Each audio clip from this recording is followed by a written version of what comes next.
venue pour cette dernière conférence de l'année, donc qui a pour thème les produits de la mer, du bateau à l'assiette. On va parler des produits de la mer frais, puisque c'est dans le cadre du programme de recherche COGEPêche, qui a démarré il y a déjà plusieurs années. Et donc on arrive au bout des études. Et donc on a pensé qu'il était intéressant de montrer les résultats de ces études et qu'est-ce qui peut être apporté de nouveau par rapport aux attentes et au comportement des consommateurs, aux contraintes des distributeurs et aussi à l'organisation des différents acteurs de la filière pêche. Voilà. Donc pour nous en parler, deux représentants des organismes qui ont participé à ce programme COGEPêche, donc Isabelle Letellier de Norma Pêche Bretagne, et puis Dimitri Fasquelle, qui est donc chargé de mission au pôle halieutique de AgroCampus Ouest. Voilà, donc comme d'habitude, 3 quarts d'heure de présentation à peu près, et après vous pourrez leur poser vos questions. Merci. Bon, c'est parti alors. Bonsoir à toutes et tous. Donc on va faire un petit tour, ça marche. Donc le programme, en fait, comme vous l'a dit donc Dominique Petit, donc c'est un programme, donc Norma Pêche Bretagne, on est une association interprofessionnelle dans le secteur des pêches et des produits frais. Et donc on a porté en fait ce projet, qui est un projet qui a notamment été labellisé par le pôle mer Bretagne. Donc c'est pour en fait qui soutient les projets d'innovation dans le domaine maritime, mais ça va, c'est très vaste, hein, puisque bien évidemment ça va des ressources halieutiques jusqu'à la réparation navale, jusqu'à, bon, il y a le navire du futur, le port du futur, enfin bon, vous avez tout un tas de projets. Et on a eu diverses aussi autres subventions publiques pour soutenir ce programme. Et c'est AgroCampus, donc Ouest, qui a été chargé du travail technique à proprement parler. Alors, pourquoi en fait Norma Pêche, bonjour. Pourquoi on a porté en fait ce projet alors on travaille dans le domaine de la valorisation des produits de la mer. Pour ceux qui sont les Lorientais, vous avez peut-être vu des petites étiquettes Bretagne Qualité Mer sur un certain nombre de poissons. Donc on a des démarches de valorisation en fait des produits de la mer et sur le domaine en fait du frais. Et le constat que l'on a depuis maintenant, on a eu pendant 10-15 ans, enfin presque 20 ans, une augmentation très très importante de la consommation des produits de la mer, mais aussi donc des produits frais. Donc on a eu une forte consommation qui est allée jusqu'à 37 kg par an et par habitant. Et puis depuis 2 ans, on a eu, enfin même 3 ans, on a commencé à avoir une inflexion de la courbe, c'est-à-dire qu'on a eu une stagnation. Et là maintenant, on a même, on est toujours en stagnation, mais par contre pour les produits de la mer frais, on est en baisse. On est en baisse et plutôt, du coup, l'augmentation malgré tout qui existe, elle est plutôt due à d'autres produits que les produits frais. Donc entre autres en fait les produits traiteurs. Donc bien évidemment, ce qui pose un petit souci, puisqu'on est dans le domaine de la valorisation des produits de la mer frais, donc bien évidemment, ça nous intéressait en fait d'étudier ce qui se passait là. Et puis bien évidemment, sur ces produits en fait, qui sont aussi des produits traiteurs ou autres, qui commencent à être des produits élaborés, on est majoritairement sur des produits d'importation, ce qui n'était pas non plus, représentant des producteurs bretons, n'était pas non plus spécialement content de tout ça. Donc voilà, après derrière, un constat aussi général, ça c'est un constat général, hein, là c'est pas spécialement breton, c'est un constat général au niveau national. On a quand même la consommation des produits de la mer, on dit grosso modo, hein, c'est presque 70% en grande distribution, et à peu près 30% dans les poissonneries en fait, de détail, qu'elles soient donc poissonnerie fixe ou poissonnerie ambulante, hein, puisque donc aujourd'hui, ce secteur aussi de la poissonnerie de détail a une tendance à être un petit peu en situation difficile, comme d'autres activités, je dirais, artisanales. Donc aujourd'hui, la poissonnerie fixe a même du mal à retrouver souvent des repreneurs, vous savez, pour reprendre en fait les poissonneries. Par contre, la poissonnerie ambulante a plutôt eu même un développement. C'est-à-dire que pareil, là, entre une augmentation de consommation des produits de la mer, une baisse produits frais, là, la poissonnerie de détail, on a vu finalement, je ne vais pas dire un déclin, c'est un peu fort de parler du mot de déclin, mais une difficulté sur les poissonneries fixes et quand même finalement une santé, on va dire, des ambulances sur les zones de marché en fait qui est plutôt bonne. Donc voilà, et puis bien évidemment un constat aussi haut général, c'est-à-dire que quand même le rayon des produits de la mer frais reste en fait le rayon le moins marketé, alors même si le mot ne peut ne pas plaire, mais c'est une réalité, c'est-à-dire qu'on a très très peu d'informations. Vous savez qu'en termes de consommateurs, vous savez si c'est de la pêche ou de l'élevage, Et si ça vient, bon, pour ce qui nous concerne, c'est Atlantique Nord-Est, hein, pour voilà l'origine des produits. Vous avez très très peu d'informations en fait sur un petit peu comment ça se passe, mais on verra aussi dans ce que présentera Dimitri.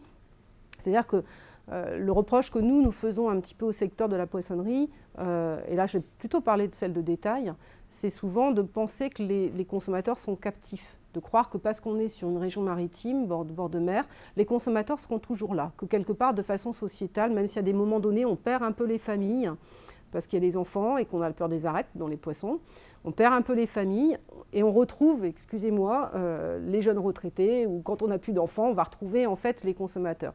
Les choses changent. Même un certain nombre de gens aujourd'hui vont avoir en fait tout simplement des comportements de consommation en général qui évoluent. Donc pensez en fait que on n'a pas du tout à changer peut-être ces modes de présentation. Bon, pour les toujours pareil, là comme on est à Lorient, je vais en parler, mais vous savez la maison du poisson là qui était donc du côté de la base des sous-marins, qui a rouvert là dernièrement. C'est vrai que c'est un concept qui était avec une ouverture du soir, qui bon, on va dire, je pense pas que ce soit le concept qui n'ait pas fonctionné. C'est plutôt la localisation qui pose problème. En fait, c'est l'accessibilité en fait à la boutique qui pose en fait finalement peut-être plus de problèmes. Mais voilà, la réflexion, par exemple aussi ouvrir le soir, avoir un étal un peu plus attractif. Bon, ils font des plats cuisinés. Ils faisaient déjà avant. Hein, la Maison du Poisson proposait des produits traiteurs, des plats cuisinés, tout ça. Enfin voilà. Donc repenser un peu des concepts aussi de poissonnerie, et y compris la poissonnerie traditionnelle peut avoir à se remettre en cause à un moment donné dans la présentation qu'elle fait, parce qu'on est confronté aussi à un public jeune, quoi qu'on en dise, qui a de plus en plus de distance par rapport à la production primaire, qui a du mal à bien appréhender en fait une production primaire. Voilà. Donc derrière, bien évidemment, ce qui nous importe en fait, c'était de conserver une place de marché hein, aussi pour les produits de la mer breton. Donc cette étude en fait a été menée donc avec l'objectif bien évidemment d'améliorer en fait la mise en marché des produits de la mer, puisque c'était bien notre problématique, de proposer des orientations nouvelles en fait pour concilier à la fois comportement et attente des consommateurs. Donc je ne vais pas dévoiler les choses hein, puisque Dimitri en parlera, mais donc il y a bien eu une phase, trois phases en fait dans la démarche. Une phase 1 donc où on étudie les attentes et les comportements, et vous verrez que bien évidemment, entre ce que les gens disent vouloir et la réalité de leur comportement d'achat quand ils sont face au rayon, il y a quelques dissonances. C'était important d'étudier ça. Les analyses en fait des stratégies de mise en marché, donc là c'est ce que vous avez parlé Dominique Petit, c'est-à-dire de savoir comment fonctionne la filière commerciale des produits de la mer, d'accord, de sa première mise en marché sous la criée jusqu'à en fait l'acheteur par le mareyeur, enfin voilà, comment fonctionnent les relations et quelles sont les relations entre les mareyeurs et puis donc ses clients, poissonniers ou distributeurs, voir un petit peu comment tout ça fonctionne. Et une phase 3, donc, qui était la phase sur laquelle en fait, Dimitri a particulièrement travaillé, qui était là justement de parler d'innovation et d'outils. Qu'est-ce qu'on peut un peu changer dans cette mise en marché et dans ce fonctionnement en fait, de la commercialisation des produits de la mer frais. Voilà. Et donc là, je laisse Dimitri maintenant présenter les résultats. Alors Isabelle l'a bien présenté, en fait, avant toute chose, ce qu'on a essayé de savoir, c'est à qui est-ce qu'on s'adresse. C'est-à-dire qu'on est quand même dans une démarche où on veut vendre quelque chose, alors qu'on veut vendre plus de poissons, on veut le vendre à un meilleur prix. Le fait est qu'on veut vendre un produit à des consommateurs. Et donc il y a plusieurs manières en fait, de faire ça. Soit on s'occupe que du produit, soit on s'occupe de la manière dont on le vend, avec tout ce qui va être le magasin, le décorum, tout ce qui va être le contexte de l'achat, soit on s'attaque complètement à la structure des magasins et l'organisation des magasins. On va voir que ça a une influence sur quels achats sont faits. Mais avant de faire tout ça, avant de se dire on veut vendre quelque chose à quelqu'un, on a dit la phase 1, c'est proposer de savoir à qui est-ce qu'on veut le vendre. Donc l'objectif, c'était vraiment d'identifier qui est le consommateur, qu'est-ce qu'il veut, pourquoi il le veut. Et puis, où est le problème, pourquoi ils n'achètent plus suffisamment de poissons frais, pourquoi ils se tournent vers d'autres produits de la mer. Donc pour ça, en fait, on a mis une méthodologie en place qui est assez complexe. En fait, c'est une combinaison d'études à la fois qualitatives, donc qui sont très portées sur ce que vont déclarer les consommateurs, les impressions qu'ils vont avoir, et puis quantitatives qui va être beaucoup plus chiffrée, beaucoup plus statistique. Donc ça, c'était quelque chose d'assez nouveau déjà dans l'étude. Et alors les résultats qu'on a obtenus sont divisés en deux grands items. D'abord les comportements, avec les critères et les motivations d'achat, donc savoir pourquoi les consommateurs achètent tel ou tel produit, qu'est-ce qui va faire comment ils vont arbitrer leur choix.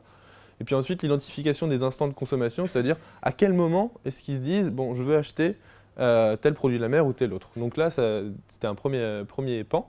Et puis deuxième chose, les attentes des consommateurs, c'est-à-dire qu'une fois qu'ils choisissent tel ou tel produit, on sait pourquoi ils le choisissent. On voulait savoir aussi un peu le niveau de base, le point zéro, c'est-à-dire la perception des produits de la mer. Qu'est-ce que pense le consommateur des produits de la mer? C'était un peu notre point de départ, avant de se dire il faut qu'on fasse telle ou telle chose, telle innovation, telle autre innovation. Il fallait qu'on sache un peu d'où est-ce qu'on partait. Et puis ensuite, on a essayé de savoir les attentes des consommateurs, c'est-à-dire qu'est-ce que les consommateurs recherchent dans les produits de la mer. Et enfin, à partir de là, on a essayé de dresser le portrait idéal de ce que pourrait être le produit de la mer parfait de demain, qui n'existe pas. Vous verrez. Et enfin, la dernière chose, on a confronté les comportements et les attentes des consommateurs, c'est-à-dire on a comparé ce qu'ils déclaraient vouloir, qu'est-ce que le consommateur veut, et qu'est-ce que le consommateur fait. Et on s'est rendu compte qu'il y avait des différences assez marquantes. Et je vais vous montrer un exemple que vous allez tout de suite comprendre. Et d'abord, donc, je parlais de point zéro, un peu savoir quelle image le consommateur a des produits de la mer, qu'est-ce qu'il pense de ces produits-là. Donc là, l'étude a utilisé les différentes méthodologies que je vous ai rapidement montrées à l'instant, avec cette différence, avec cette nuance près, c'est qu'il y a une partie des études qui s'occupaient que des consommateurs, c'est-à-dire qu'on leur a demandé via des focus groups, c'est des réunions de travail où on rassemble des consommateurs, on leur fait travailler sur un thème. Et puis à partir de chaînage cognitif et de dissonance cognitive, c'est des méthodes statistiques qui permettent de simuler un achat. C'est-à-dire que vous avez trois vignettes devant vous et puis vous devez en choisir une en fonction des produits qu'elle représente. Donc ça permet en fait de passer outre le simple aspect déclaratif des consommateurs. C'est-à-dire que quand on demande à quelqu'un dans la rue s'il est pour la défense de l'environnement, 100% des gens vont dire oui. Après, quand on regarde si les gens font du tri sélectif ou si ils roulent en voiture électrique, il y a une différence. Donc c'est pour passer outre ce biais en fait, de la déclaration que non seulement on a utilisé ces méthodologies-là, et on a comparé aussi ces résultats-là à l'avis d'experts qui étaient en fait des vendeurs de poissonnerie ou des chefs de rayon de grande surface, de chefs de rayon produits de la mer bien sûr. Et en fait, on se rend compte justement que dans les résultats, que quand les consommateurs déclarent quand on leur demande qu'est-ce qu'ils recherchent et pourquoi ils achètent des produits de la mer. Donc il y a la fraîcheur, l'espèce, le prix qui sont toujours là. Donc le prix, on l'a toujours dans le top 3. Et quand on compare à l'avis des experts qui connaissent leur clientèle, qui se disent bon, moi je sais que mes clients ils achètent pour ça, pour ça, pour ça, mais on se rend compte que le prix arrive en premier. Donc là, ça montre bien en fait que le prix est d'abord un des critères principaux, si ce n'est le principal. Et sur les produits de la mer frais, il y a quand même la qualité et la fraîcheur qui viennent avec le prix motiver les achats. Donc ça, c'était cet aspect pour bien montrer qu'en fait, le consommateur déclare quelque chose, il n'agit pas toujours en conséquence. Ce n'est pas du tout un reproche, c'est un simple constat qui va nous permettre derrière d'adapter des stratégies en fonction de ce qu'on a trouvé grâce à ces méthodologies, ce que le consommateur voulait réellement. Alors, autre chose sur la perception des produits de la mer, tout de suite, quand on demande au consommateur qu'est-ce que ça lui évoque, il y a le plaisir, la fraîcheur, le gustatif, la convivialité. On a vraiment une image très positive des produits de la mer. Et puis ensuite, il y a le côté bon pour la santé, riche en oméga 3, en oméga 6, qui intervient. Et c'est ensuite nuancé par les risques liés à la pollution, des difficultés de préparation du produit, le prix parfois qui est jugé trop élevé, donc c'est le prix perçu qui est élevé. Donc on se rend compte que même s'il y a des points noirs comme dans chaque sujet, entre autres liés à ce qui va être très médiatisé, hein, les risques liés à la pollution, c'est des choses qui sont assez relayées dans les médias, donc le consommateur il entend ça, il ne sait pas toujours appréhender le vrai du faux, d'où ça vient, quel est l'impact ça a sur son produit, sur lui. Mais malgré ça, on a quand même une image très positive de base des produits de la mer frais. Donc ça, pour nous qui essayons d'en vendre, nous qui proposons des solutions aux professionnels pour en vendre, c'est quelque chose, déjà, on a un terrain de base qui est propice à ça, donc c'est plutôt positif. Donc je vous parlais après tout à l'heure de comparer ce que les consommateurs font et ce que les consommateurs veulent et déclarent. Donc là, c'est exactement ça. On a demandé aux consommateurs qu'est-ce qu'ils recherchaient dans un poisson frais. Le premier critère, c'était qu'il soit sauvage. Et ensuite, on avait le deuxième critère, c'est qu'il soit peu gras. Donc ça, c'est deux critères. Et puis quand on regarde la première espèce consommée en France, c'est le saumon, qui est un poisson d'élevage gras. Donc là, il faut faire attention. Entre ce que le consommateur dit et fait, il y a une vraie différence et il faut s'en servir, il faut le savoir quand on travaille avec le consommateur. C'est qu'il y a des précautions à prendre. Je ne sais pas si on t'enfile. Des précautions à prendre quand on s'adresse à une population de consommateurs. Voilà. Alors, quand on parle de vente aussi, on parle de produits. Qu'est-ce qu'on vend? On parle de consommateurs, à qui on le vend, puis on parle de lieu de vente aussi. On n'achète pas du poisson n'importe où, on n'achète pas du poisson n'importe comment, on n'achète pas n'importe quel poisson n'importe où. C'est ce qu'on s'est rendu compte en fait en faisant cette étude-là sur les typologies de points de vente. On a essayé de savoir pourquoi les consommateurs allaient dans tel ou tel point de vente, plutôt de la grande surface, grande distribution, ou le marché, ou une poissonnerie détaillant. Et on se rend compte que la GMS, qui, donc, comme Isabelle l'a dit, draine 70% des consommateurs, est préférée non seulement parce qu'elle propose des prix qui sont souvent plus raisonnables, une facilité d'accès, un choix varié, un étal attractif, et puis sur la possibilité aussi de faire tous ces achats au même endroit, ce qui n'est pas négligeable. À côté de ça, on a un cadre stressant et puis un manque de professionnalisme. C'est souvent ce qui est reproché aux grandes surfaces, c'est qu'il n'y a pas assez de conseils qui est apporté aux consommateurs devant l'étal. Et puis, en opposition à ça, il y a le marché et les poissonneries qui ont des profils assez similaires, où le prix parfois est perçu un peu comme étant trop élevé, mais où il y a une garantie de fraîcheur qui est beaucoup plus grande par rapport à la grande distribution. Et puis un professionnalisme, là, cette fois, qui est assuré par des vendeurs qui connaissent les produits, qui connaissent la filière et qui peuvent conseiller le consommateur. Donc là, il y a deux profils. La praticité d'achat, je peux acheter tout ce que je veux, il y a un choix varié. À côté de ça, il y a un prix, un profil de point de vente plus précis. Je veux des conseils de mon poissonnier, donc je ne vais pas au même endroit, ou grande surface, ou poissonnerie artisan. Et puis, quand on regarde ce qu'on achète, ce que les consommateurs considèrent acheter dans l'un ou l'autre des points de vente, on se rend compte que les espèces basiques sont plus souvent achetées dans les grandes surfaces et sur les marchés. Et puis, pour les espèces un peu nobles, plus festives, on va se tourner vers les marchés cette fois-ci, et puis les poissonneries beaucoup plus, qui proposent des poissons peut-être un peu plus chers, mais qui permettent de préparer des repas un peu plus élaborés. Donc là encore, des différences de profil entre les points de vente, entre les attentes des consommateurs et puis pas des produits achetés qui sont différents. Voilà. Et donc je termine avec les attentes des consommateurs. La première phase du programme Cogépêche, ça s'attelait vraiment à savoir ça, à qui est-ce qu'on s'adresse, qu'est-ce que les consommateurs veulent, et on a identifié 5 points d'attente des consommateurs. Le plaisir, que ce soit le plaisir de manger du poisson ou de l'acheter, parce qu'on se rend compte qu'en fait maintenant le consommateur n'achète plus simplement un produit, mais il achète aussi un moment. C'est-à-dire que le moment où il va le manger va être important et le moment où il va l'acheter va être important. Donc ça, c'est quelque chose dont on va se servir plus tard dans tout le décorum des points de vente. Il faut que le moment où on achète un produit soit agréable. La sécurité, que ce soit la sécurité de l'information, besoin d'une information claire, comparable. Isabelle le disait, il y a très peu d'informations qui sont communiquées sur les produits frais, d'autant plus. Et puis quand on s'y connaît pas, on est vite perdu, on est vite dans l'incapacité de comparer un produit à un autre parce que ce n'est pas les mêmes informations qui sont l'un sur l'autre, ou alors c'est les mêmes informations mais elles ne sont pas mentionnées de la même manière. Donc on n'a pas de point de repère.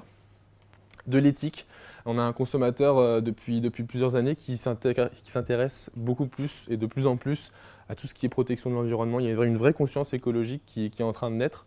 Donc ça, on le voit avec le succès du bio, on le voit avec le succès du commerce équitable et tous ces genres de choses-là. Il va y avoir besoin, dans les produits de la mer de demain, de garantir aux consommateurs que les poissons qu'il achète sont environnementalement parlant responsables.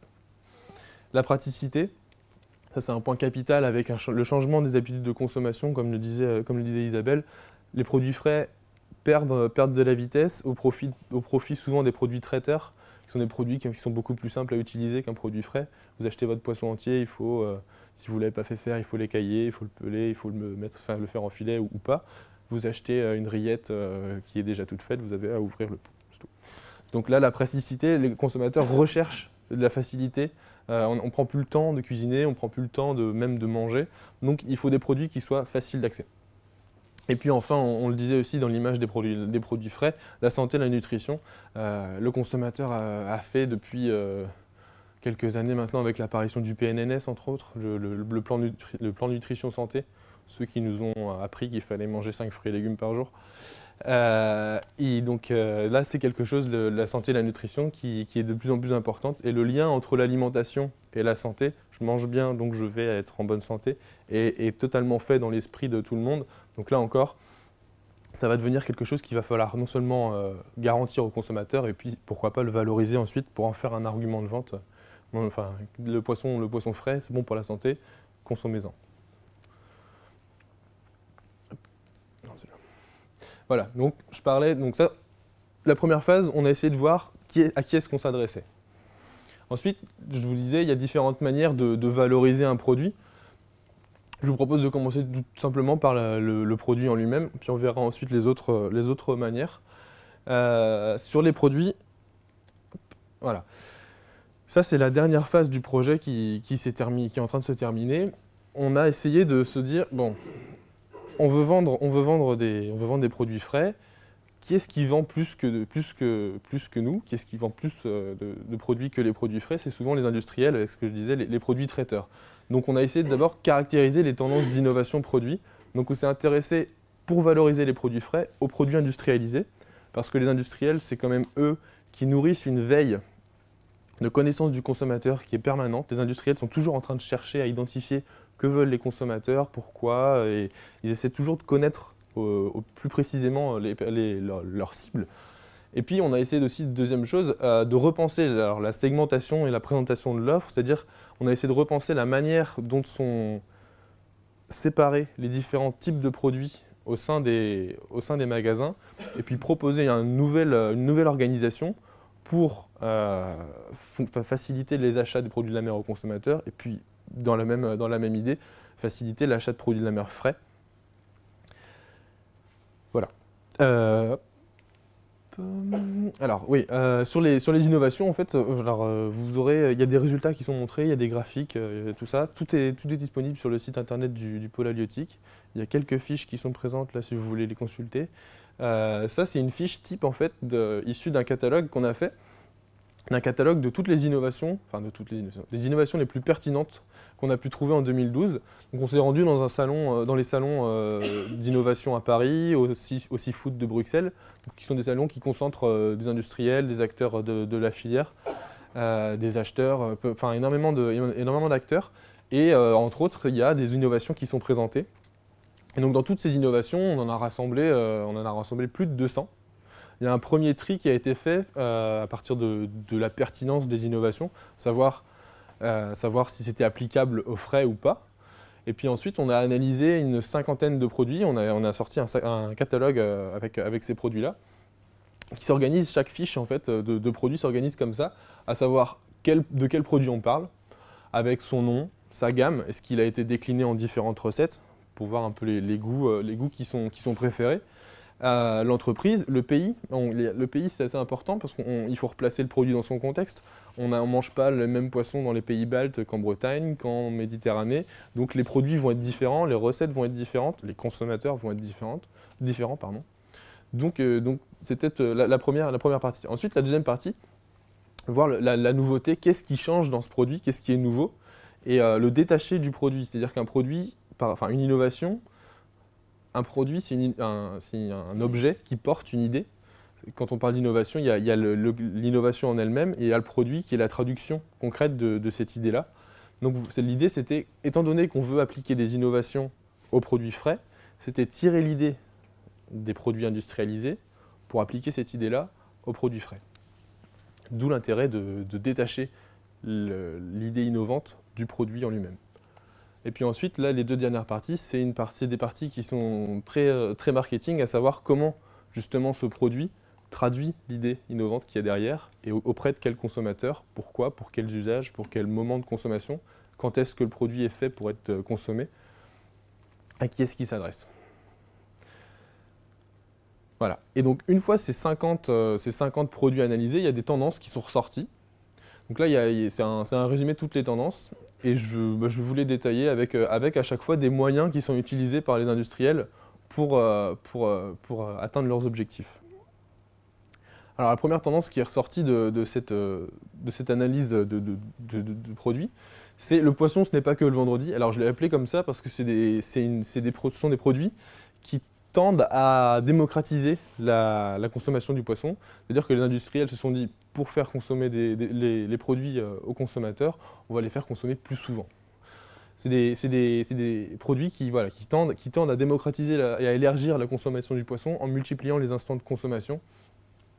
Par exemple, on peut avoir, des produits qui offrent des solutions à des freins ou des blocages. On a par exemple la préparation, c'est un reproche qui est souvent fait aux produits de la mer frais.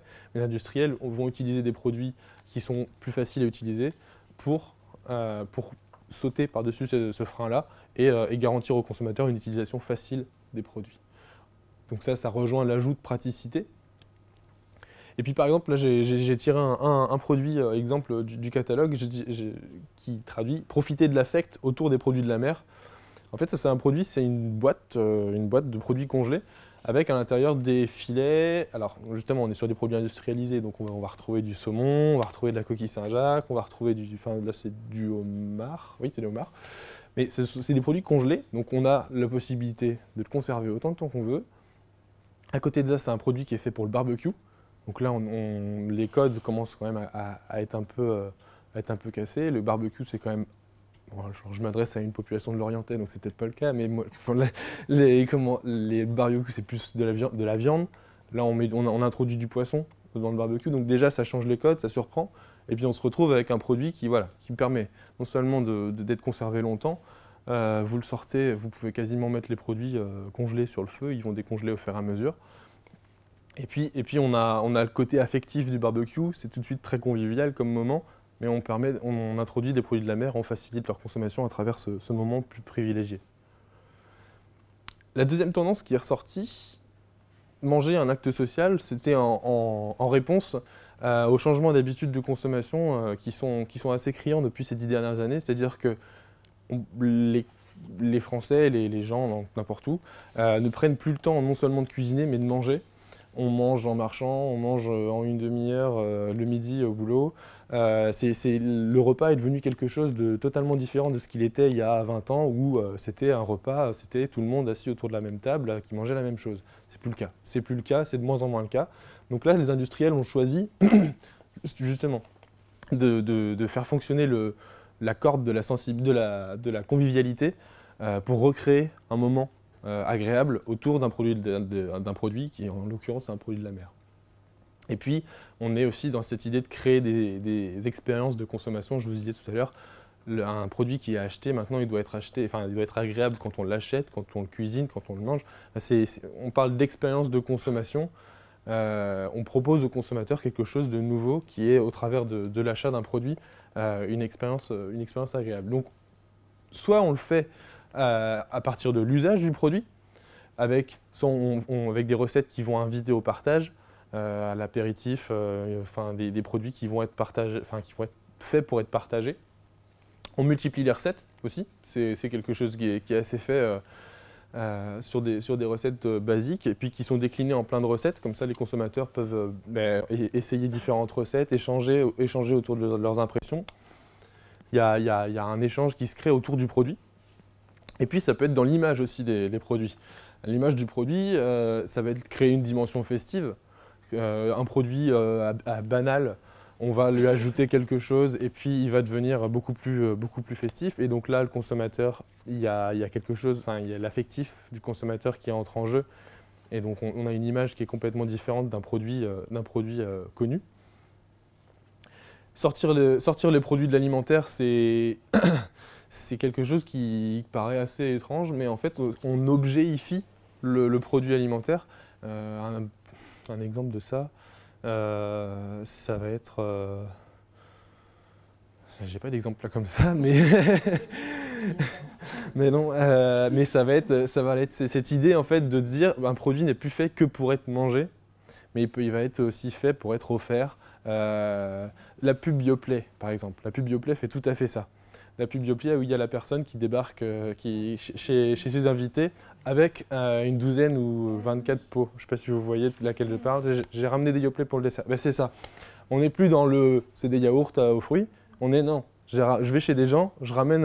Alors c'est accentué pour la publicité, c'est pas prévu pour être fait comme ça, mais c'est cette idée-là. C'est cette idée que le produit est plus juste quelque chose qui fait qu'on a plus, à la fin du repas, on n'a plus faim.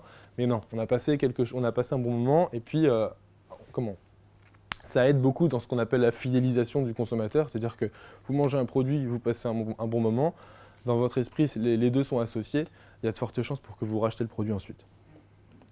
Et puis enfin, un produit à la mode, là c'est pareil, c'est dans cette idée d'objéifier le produit alimentaire. Là, j'ai pris l'exemple des entreprises Bois Blanchet qui fait des nouvelles bourriches, des bourriches d'huîtres, qui sont plus simplement la bourriche avec le cerclage plastique, le cerclage autour, mais il y a du décor, il y a une image un peu bistrot, il y a une nappe à damier. Là, on s'adresse totalement aux non-consommateurs d'huîtres. A priori, c'est les consommateurs d'huîtres, eux, ils s'en fichent de la bourriche. Mais les Parisiens enfin les Parisiens ou autres. Hein. mais c'est clairement ça. Hein. C'est clairement l'idée de faire un emballage branché en fait. Et vous pourrez aller voir sur leur site, il l'exprime explicitement. Hein. J'ai rien inventé. C'est vraiment l'idée de styliser un produit. Et en plus, on a le côté, là, en l'occurrence, le côté bois, on a le retour à la tradition qui est assez en vogue en ce moment. Voilà, c'est cette idée de produit à la mode.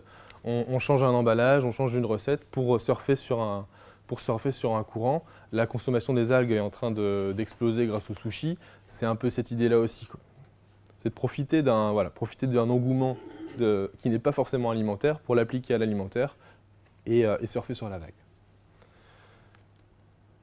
Exceptionnellement quotidien, ça c'est une tendance qui est apparue aussi avec des produits qui donc justement aident le consommateur à avoir une alimentation beaucoup plus conviviale au quotidien. Je vous disais, les consommateurs prennent plus le temps de cuisiner. Il faut savoir que le temps de cuisine par jour, par foyer, il n'excède pas les 30 minutes en France, en moyenne. Mais c'est quand même possible de faire des bonnes choses en 30 minutes. Et donc c'est l'objet de ce groupe de produits-là, c'est de se dire on va aider le consommateur à bien manger, à se faire plaisir, à continuer à manger des choses élaborées, mais on va lui supprimer ou alors on va l'aider dans toutes les tâches qui sont un peu rébarbatives.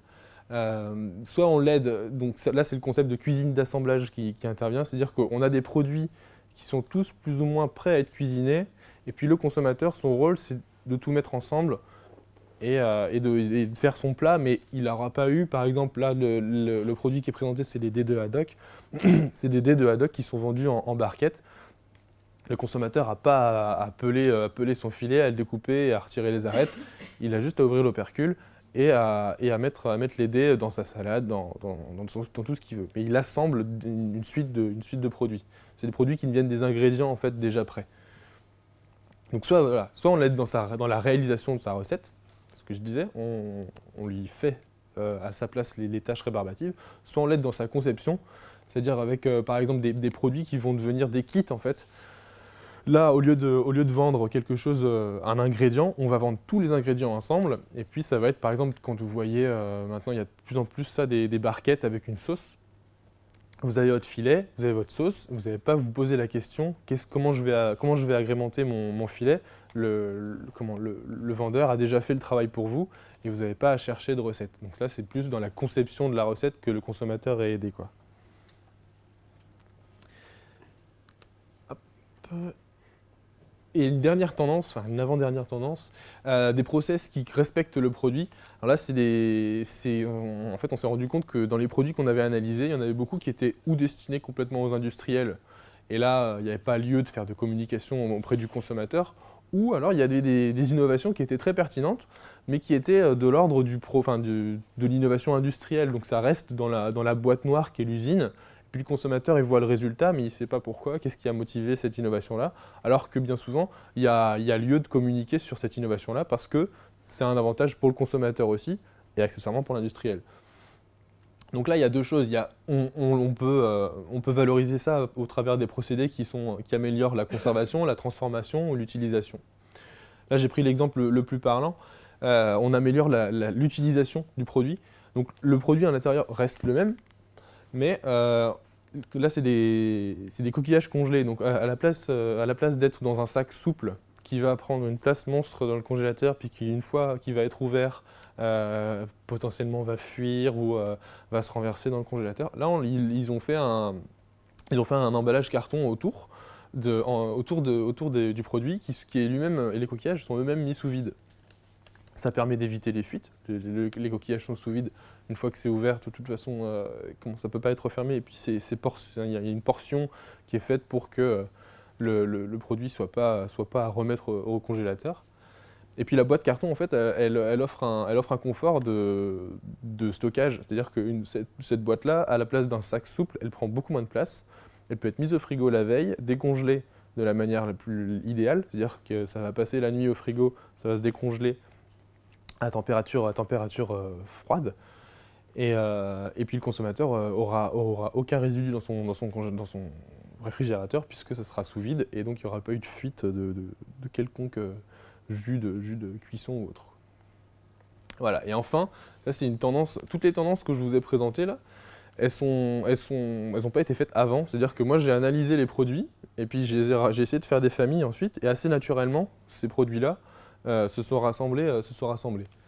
Et il y a une tendance qui couvrait tous les produits, c'est-à-dire qu'on a de plus en plus de produits qui sont ou multifonctions ou multi-usages. C'est-à-dire que soit c'est des produits qui sont faits pour différents moments, soit c'est des produits qui sont faits pour différents usages. Alors, différents moments, ça va être, on va pouvoir utiliser un produit comme entrée ou comme plat principal, par exemple. Ou plusieurs usages. C'est l'exemple des algues marinées de chez Bord à Bord.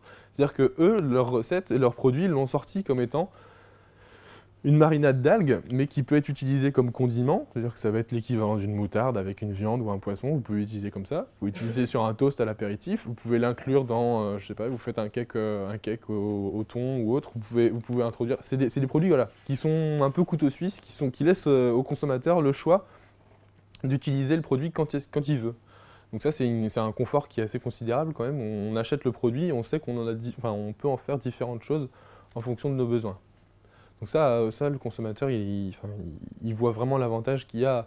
On n'est pas enfermé dans j'achète un produit, je dois en faire tel usage. Non, on offre au consommateur le choix de l'usage. Voilà. Donc ça, c'était une étude des produits industrialisés. Donc, comme je vous ai dit, l'idée d'aller voir ailleurs ce qui se passait, c'était après tirer les bonnes idées pour potentiellement l'appliquer au frais. Et alors comment est-ce qu'on l'applique au frais? La question qu'on s'est posée en fait, c'est d'abord il faut repartir des caractéristiques d'un produit de la mer frais. En marketing, on différencie deux caractéristiques. Il y a l'intrinsèque du produit et puis l'extrinsèque. L'intrinsèque, c'est le produit en lui-même, c'est ce que vous allez manger. Et l'extrinsèque, c'est tout ce qu'il y a autour, c'est tout ce que vous allez jeter. Et puis, ça va être les services qui sont associés, ça va être toutes ces choses-là. Bon, l'intrinsèque, un filet, ça me paraît assez parlant. Et ce qu'il y a autour du produit, là, c'est pour vous montrer en fait qu'il y a vraiment énormément de choses à faire. Et là, c'est un exemple d'un artiste, designer anglais qui a mis au point ce faux produit en fait. Et il l'a appelé « Comment faire manger des poissons moches aux gens ». Et en fait, c'est une poche souple. Je ne sais pas si vous voyez les doigts Pâques. Maintenant, le sucre est de plus en plus dans ces conditionnements comme ça. C'est des poches souples qui tiennent debout avec un petit bec berceur au bout. Là, c'est exactement la même chose. C'est une poche souple remplie de glace et on met le poisson entier dedans. Et le consommateur, il achète un poisson entier. Mais bon, il n'a pas l'inconvénient de ces 10 papiers entourés de sacs plastiques que son poissonnier lui a donné. Il y a un emballage pratique et il y a une conservation qui est garantie, la poche est remplie de glace. C'était juste pour vous expliquer la différence entre intrinsèque et extrinsèque, parce que ça a son importance sur les produits de la mer frais. On est quand même sur des produits qui ont des qualités intrinsèques très bonnes, c'est-à-dire qu'on a des qualités nutritionnelles qui sont reconnues par le consommateur et par les scientifiques. Une diversité en Bretagne, en Bretagne en particulier, une diversité des espèces qui permet de répondre à plein de besoins de consommateurs. On pourra dire, sur les produits de la mer frais, on pourra dire, je ne sais pas, vous cherchez un filet blanc, je vous dis à votre poissonnier, je veux un filet de poisson blanc, il a pléthore de produits à vous vendre potentiellement. Donc c'est très pratique. S'il n'y a plus de cabillaud, bon, c'est pas breton, mais il n'y a plus de... Si, bon, si. S'il n'y a plus de telle espèce parce que c'est pas l'époque, il y aura toujours un poisson pour le remplacer. Donc ça, c'est très pratique. Et c'est la même chose, la saisonnalité des espèces, elle permet... Alors c'est un inconvénient en soi, parce qu'il y a des espèces qui sont absentes à certains moments de l'année, mais c'est un avantage aussi, ça permet de créer des événements aussi. Enfin, je veux dire, la fête de la langoustine, c'est très apprécié. Et là, justement, il y a encore une fois une mobilisation de l'affectif du consommateur. C'est la fête de la langoustine a commencé, on va pouvoir commencer à consommer des langoustines. Et puis, comment il y a un savoir-faire qui est reconnu, c'est-à-dire que là, je vous parlais de professionnalisme des vendeurs. Ok, pause. De toute façon, je pense que... Ouais. Donc oui, voilà. Une diversité, une saisonnalité et puis un savoir-faire qui est très reconnu. A l'inverse, le reproche qui sont souvent faits aux produits de la mer, c'est la présence d'arêtes, des odeurs, quand on cuisine, quand ça se conserve dans le frigo, ce genre de choses-là. Le prix perçu par le consommateur qui est trop élevé par rapport à un produit qui nourrit moins par rapport à la viande. Non, ça s'avère que c'est pas vraiment vrai, mais il y a un prix, le prix quand même a son importance. Et puis toujours ces problèmes de préparation parce qu'on a vraiment une perte de connaissance autour des produits de la mer. Les gens ne savent plus non seulement l'acheter, c'est-à-dire qu'ils ne savent plus arbitrer leur choix une fois devant l'étal, et ils ne savent plus le préparer quand ils sont chez eux. Donc au niveau des caractéristiques intrinsèques du produit en lui-même, il y a beaucoup de positifs, il y a aussi beaucoup de négatifs. Et puis au niveau de l'extrinsèque, alors là c'est beaucoup plus libre en fait, puisque l'idée du programme Cogépêche, c'est quand même de proposer de nouvelles manières de commercialiser les produits de la mer frais, mais de continuer à ce que ce soit des produits frais. Donc la solution pour valoriser tous les produits de la mer frais pourrait être de les transformer, d'industrialiser et de faire des produits traiteurs très pratiques pour les consommateurs. Ce n'est pas le parti pris qui a été fait, et il y a des solutions possibles à apporter. Ça peut être autour des services, c'est-à-dire qu'on va construire pour le consommateur un ensemble de services autour du produit. Vous allez l'acheter, on va pouvoir vous fournir de la sauce, des fiches recettes. C'est déjà le cas quand votre poissonnier écaille ou vous lève un filet. Mais on peut continuer à aller plus loin là-dedans pour justement faciliter l'accès des produits de la mer frais sans les transformer. Après, il y a les marques et les labels. Je vous disais tout à l'heure, le consommateur est perdu, il ne sait pas comment argumenter, enfin, il ne sait pas comment arbitrer ses choix. Les marques et labels, leur rôle, c'est ça. Leur rôle premier, en plus d'être une plus-value pour un produit et de potentiellement le vendre plus cher, ce n'est pas le cas de tous les labels déjà. Et puis c'est vraiment un repère au niveau de l'offre, c'est-à-dire que je vois tel logo, je sais que ça veut dire telle chose. Donc là, il y a un travail à faire sur les labels parce que ce rôle de point de repère, de phare dans l'offre, il n'est pas toujours rempli et il y a tellement de labels que ce rôle est galvaudé, en fait, il y a trop de repères. Donc il y a une mise à plat à faire. Alors, je ne dis pas de supprimer tous les labels pour n'en imposer qu'un, mais il y a de la communication à faire sur ces rôles-là et puis sur la valeur que les labels ont. Ensuite, sur l'emballage, c'est vrai que c'est quelque chose qui est assez souvent reproché aux produits de la mer, c'est l'emballage. Quand on regarde les ventes de produits de la mer en libre-service, qui sont souvent en barquette, ça commence à être supérieur, et c'est supérieur à la vente à l'étal, parce que tout simplement, c'est en barquette. C'est en barquette, c'est rigide, c'est facilement empilable dans le frigo, c'est fermé, c'est daté. Donc là, les barquettes, c'est quelque chose qui, bon, sur l'emballage, il y a un progrès à faire sur les produits de la mer. Ça commence, hein, on a les pochettes qui sont zippées ou thermosoudées, ce genre de choses-là, mais ça reste souple et ça ne reste pas au niveau de la barquette. Et à produit égal, l'expérience a été faite, hein, les consommateurs vont vers les produits en barquette, juste pas parce que c'est plus séduisant ou autre, c'est juste parce que c'est plus pratique. Sur l'image de produit de la mer, elle est quand même positive, on l'a dit déjà, mais il y a des points négatifs à améliorer. Et puis au niveau des magasins eux-mêmes, je vais vous expliquer ça juste après, il y a tout un travail de théâtralisation. Isabelle disait que les rayons produits de la mer étaient ceux qui étaient les moins marketés. Alors le but n'est pas de faire un paradis du marketing aux rayons produits de la mer, mais de faciliter l'accès et que ce soit dans l'offre, dans comment est-ce qu'on organise les produits. Il y a tout un travail à faire là-dessus quand même, qui est assez important. Et puis l'innovation, avec des niveaux différents. L'innovation de rupture, on va changer totalement l'habitude de consommation. L'innovation, on va améliorer un petit peu quelque chose. Et puis la rénovation, on va mettre au goût du jour tout simplement. Donc en conclusion sur ce travail d'adaptation aux produits frais, on a vraiment deux choses, quoi. L'intrinsèque, une marge de progrès qui est assez restreinte, on l'a vu quand même.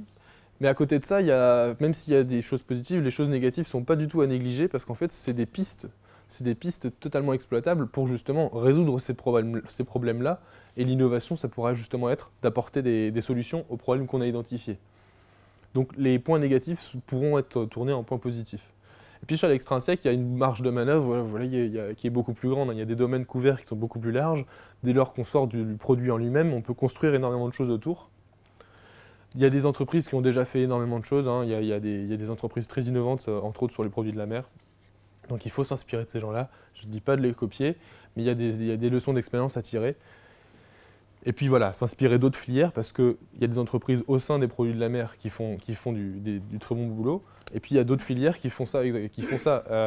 L'image là, comment faire manger des poissons moches aux gens, c'est jamais que l'adaptation de l'hebdopack de chez Charal. Charal a réussi quelque chose quand même il y a 20-30 ans, c'est à faire acheter aux gens de la viande sans qu'ils la voient. L'hebdopack, c'est l'emballage de steak classique de chez Charal qui est justement opaque et qui permet une plus grande conservation. Et Charal, au travers de cet argumentaire de dire « bah oui, vous ne voyez pas la viande, mais c'est pour qu'elle soit mieux conservée, c'est pour que vous puissiez la garder au réfrigérateur plus longtemps ». Et bien ça, c'est quelque chose qui a été totalement accepté et c'est en top des ventes depuis très longtemps. Donc voilà, il y a des choses qui sont bien faites partout et pas forcément que sur les produits de la mer. Donc s'inspirer des autres filières, ça a fait l'objet d'une étude de Cogepêche. Durant la phase 2, on a étudié l'offre un peu et puis on allait voir ce que les autres filières faisaient. On a fait ce qu'on appelle un travail de benchmarking. Ouais, j'ai bientôt fini. Voilà, j'enchaîne la théâtralisation, l'animation, l'événementiel. Là, on était sur le produit. Là, on est sur comment est-ce qu'on l'amène au consommateur. Comment est-ce qu'on l'amène le produit au consommateur et comment est-ce qu'on amène le consommateur au produit aussi. Ça va dans les deux sens. La théâtralisation, elle est là pour recréer une ambiance. La théâtralisation, c'est tout le décorum que vous allez avoir sur vos points de vente. Ça va être la présence de vivier, qui n'est pas juste là pour être pratique. C'est un outil marketing et merchandising très utile et très puissant. Et donc voilà, la théâtralisation, c'est créer un univers pour stimuler encore une fois l'affectif des consommateurs, parce que le nerf de la guerre, si j'ose dire, l'affectif du consommateur dès lors qu'il est mobilisé, dès lors qu'on a réussi à attraper, entre guillemets, le consommateur grâce à son affectif, on mobilise des parties de son comportement d'achat qui sont très importantes et qui permettent souvent de revoir le consommateur au rayon et d'avoir des réachats qui sont plus facilement garantis quand on a mobilisé cet item-là de son comportement.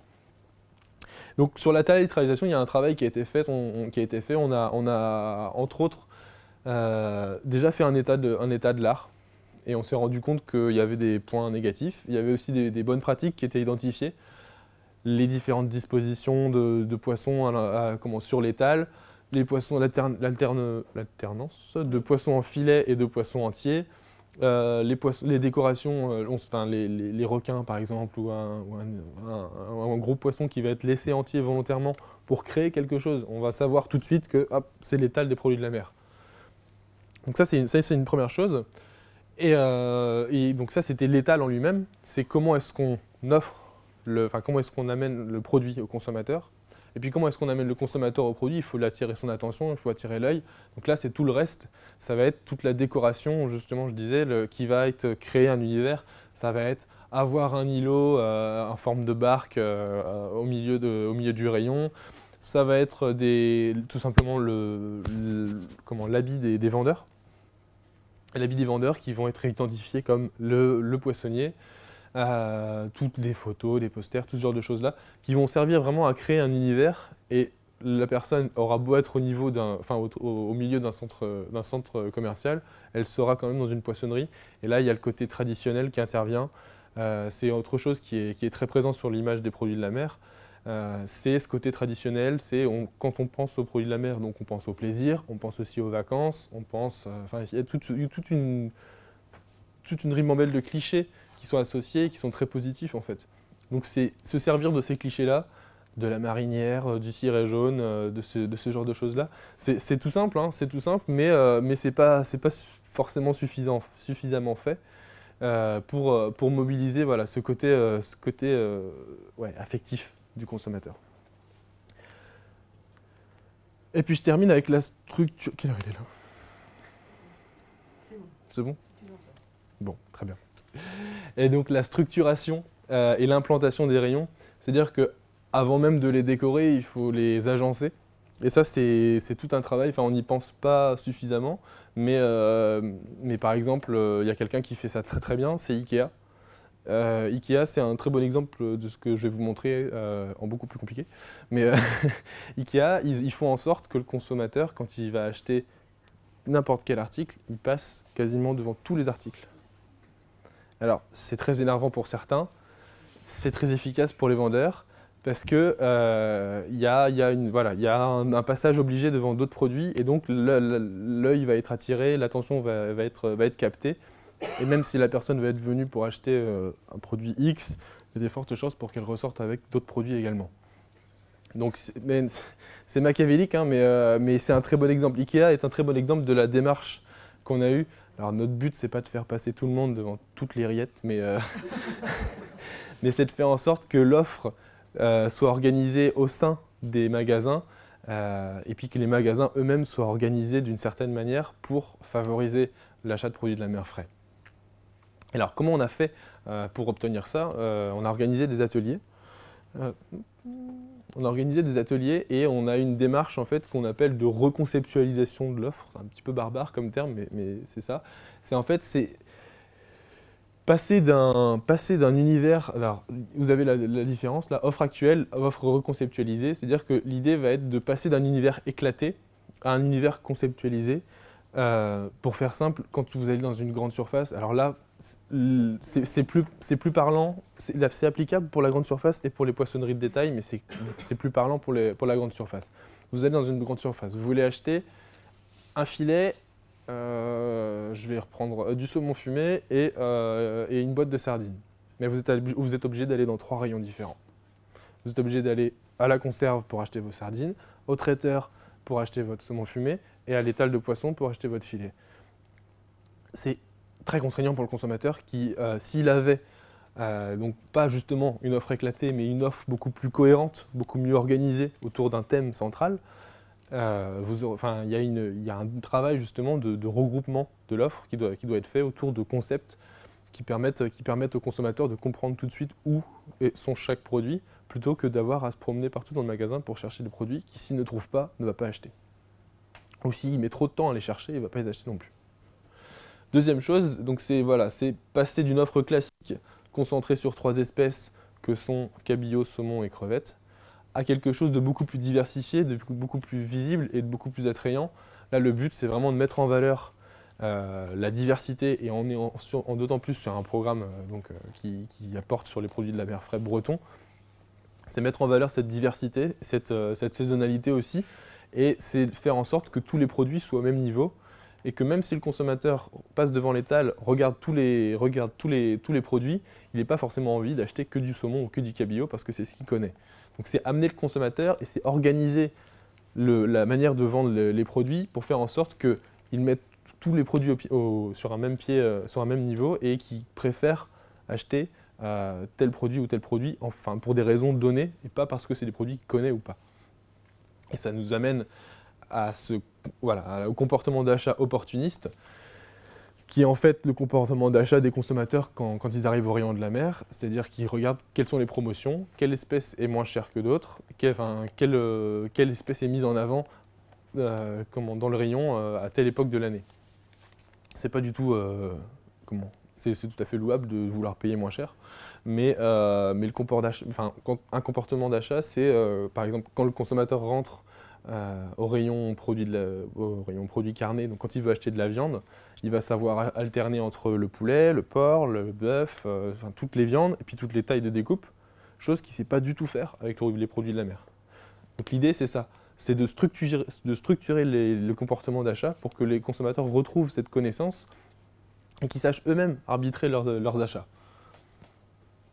Et donc passer d'une situation d'achat promotionnel, je regarde quelles espèces sont en promotion, à un comportement d'achat basé sur la situation-fonction, c'est-à-dire qu'est-ce que j'ai besoin, donc qu'est-ce que j'achète, qui est quelque chose de beaucoup plus logique en fait, et beaucoup plus en faveur de justement cette diversité que je disais tout à l'heure, qui peut répondre à énormément de problématiques. Les différentes espèces peuvent apporter des solutions à un panel de problématiques du consommateur qui est très large, donc c'est favoriser justement cette réflexion-là.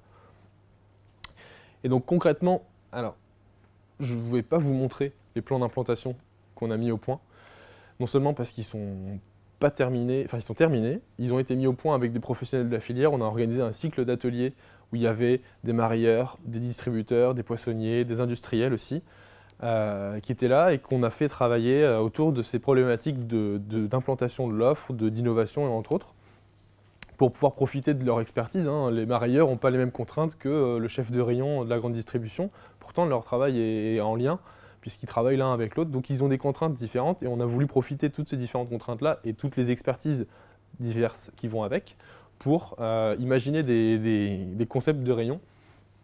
Et on a imaginé 3 degrés de concepts. D'abord, une reconceptualisation simple. C'est-à-dire que en fait, ça consisterait tout simplement à prendre les rayons qui existent déjà et puis les regrouper tout simplement de manière assez intuitive pour que le consommateur, quand il veut des produits de la mer, il aille qu'à un seul endroit dans un magasin. Donc ça, c'est relativement simple, il n'y a pas d'idée phare derrière, si ce n'est de se dire on passe d'une offre totalement éclatée dans tout le magasin à quelque chose de beaucoup plus concentré. Deuxième chose, une correspondance étal-rayon. Là, c'est l'idée en fait de mettre les produits de la mer frais en valeur avec un étal central et puis tout autour une correspondance. Je ne sais pas, par exemple, on va avoir les filets à l'étal. En face, on pourra retrouver des filets en barquette qui sont des produits frais aussi. On pourra mettre en relation toutes les salaisons, fumaisons avec les salaisons, fumaisons qui ne sont pas vendues à l'étal. Le traiteur, par exemple, si vous avez des brandades que votre poissonnier a fait, pourra être mis en miroir par rapport à des brandades qui sont déjà faites.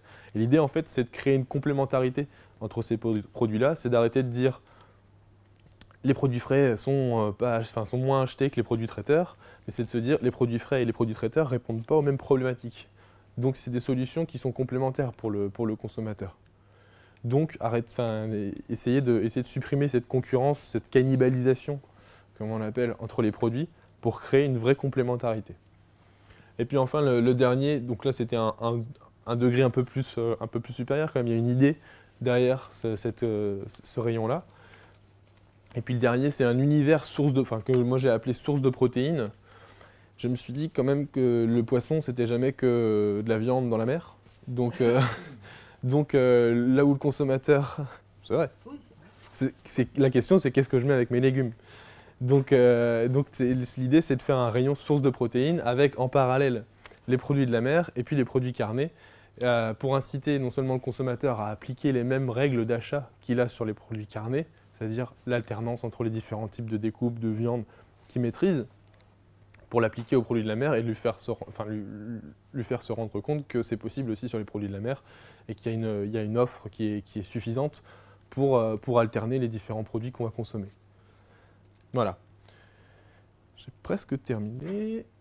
Oui, c'était juste pour finir là-dessus quand même. C'était le fil rouge un peu de notre présentation, à savoir que il y a des possibilités sur des innovations produits. On a vu que si on ne voulait pas trop toucher aux produits, il fallait construire quelque chose autour. Il fallait un peu faire un achat tertiaire, c'est-à-dire que le service moi c'est mon opinion, il faut rentrer dans une démarche de facilité d'accès.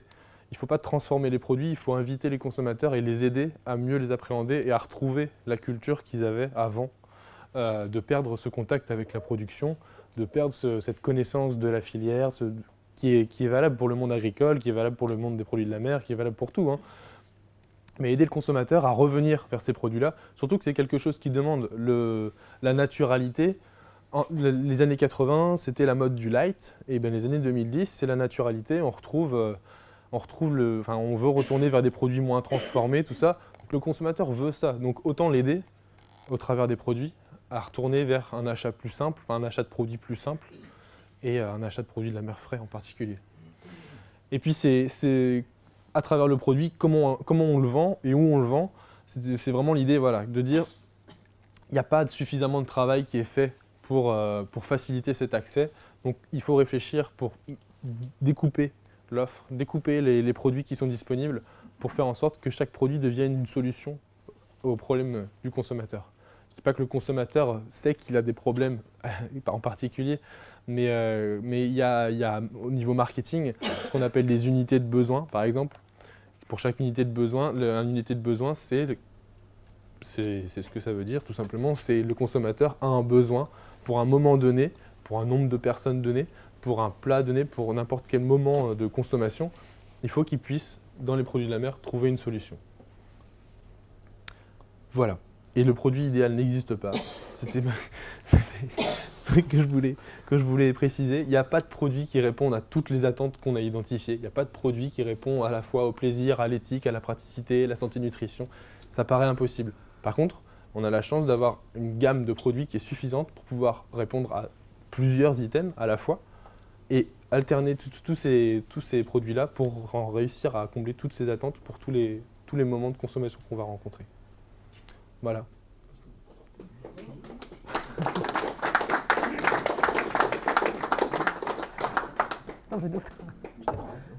Non, ça va.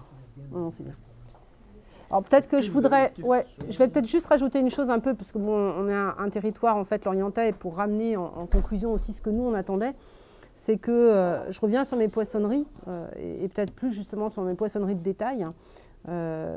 C'est que si vous allez en fait, je ne sais pas, pour ceux qui peut-être des fois sont allés en Espagne, si vous avez fait en fait des voyages en Espagne, ou même tout simplement sans aller en Espagne, si vous allez aujourd'hui à Lyon, donc dans des pôles, enfin des grosses villes, quoi. Vous avez en fait aujourd'hui des poissonniers quand même qui sont en train de développer des choses en fait assez complètement différentes. Si vous voulez, où là vous avez l'impression que vous découvrez en fait des poissonneries comme on ne les connaît pas du tout en Bretagne, je vais être très clair. Vous allez aujourd'hui du côté de Lyon, il y a un syndicat de poissonniers qui s'appelle la SCAP, les poissonniers corail. Alors d'ailleurs, étonnamment, il commence à y avoir quelques-uns de ces poissonniers qui sont en train de quitter un peu les centres-villes pour aller même vers les périphéries des villes, mais qui sont aujourd'hui avec des magasins où justement, comme le montrait en fait Dimitri pour la grande distribution, qui sont en train d'avoir aussi bien un peu de produits congelés. Donc ils vont avoir les surgelés, ils vont avoir un peu de conserve. Ils ont souvent maintenant un assez grand rayon linéaire en fait, de produits traiteurs et ils ont leur poissonnerie. Et comme il le disait, c'est pas, en fait, ils ramènent une consommation du frais en offrant quand même au consommateur la possibilité quand même d'avoir du surgelé à un moment donné. S'il est trop pressé et puis que voilà, il faut qu'il fasse vite, voilà, il n'a pas le temps peut-être je sais pas moi, de discuter avec le poissonnier sur un produit frais, il va prendre du surgelé, mais sauf que le surgelé qu'il aura pris, un autre jour où il aura plus le temps, il va le prendre en frais. Vous voyez, en fait, ils ont repensé un peu comment. Et quand vous allez en Espagne, quand vous rentrez dans certaines poissonneries espagnoles, vous avez tout aussi. Vous avez tous ces produits-là. Tout est fin. Vous avez aussi les plats préparés qui sont préparés. Vous pouvez très bien avoir des produits traiteurs un peu élaborés, mais vous avez aussi des plats préparés en fait par le poissonnier qui sont là en fait et autres. Donc c'est un peu de dire à nos, excusez-moi, mais à nos Bretons, attention, on a aujourd'hui perdu des consommateurs de produits frais. On les a perdus. Et pour les retrouver, ça veut dire qu'il faut se poser la question pourquoi on les a perdus. Qu'est-ce qu'on ne leur donne pas? Enfin, ils ont un besoin auquel on ne répond plus. Voilà. Et véritablement, alors bien évidemment, on va avoir des réactions différentes, mais moi je sais que voilà, je travaille à plein temps, j'ai ma fille. Par contre, c'est vrai que c'est un choix moi personnel. Je ne fais jamais de produits élaborés, c'est-à-dire que je fais tout. Par contre, c'est clair, oui, le soir, j'ai pas plus de 30 minutes pour préparer mon repas. Ça c'est certain. Vu l'heure à laquelle je rentre, le temps que ma fille ait fait ses devoirs, soit doucher et redescendre, voilà, il faut qu'en fait donc je suis par exemple très micro-ondes. Voilà, je vais être très micro-ondes. Et j'ai mes produits de la même façon. Alors moi, je fais mes propres congelés, j'ai mes petits ingrédients que je vais avoir, enfin tout ce que vous voulez, et je vais rassembler. Et c'est vrai que notamment dans les produits que Dimitri a analysés, moi, il y avait un...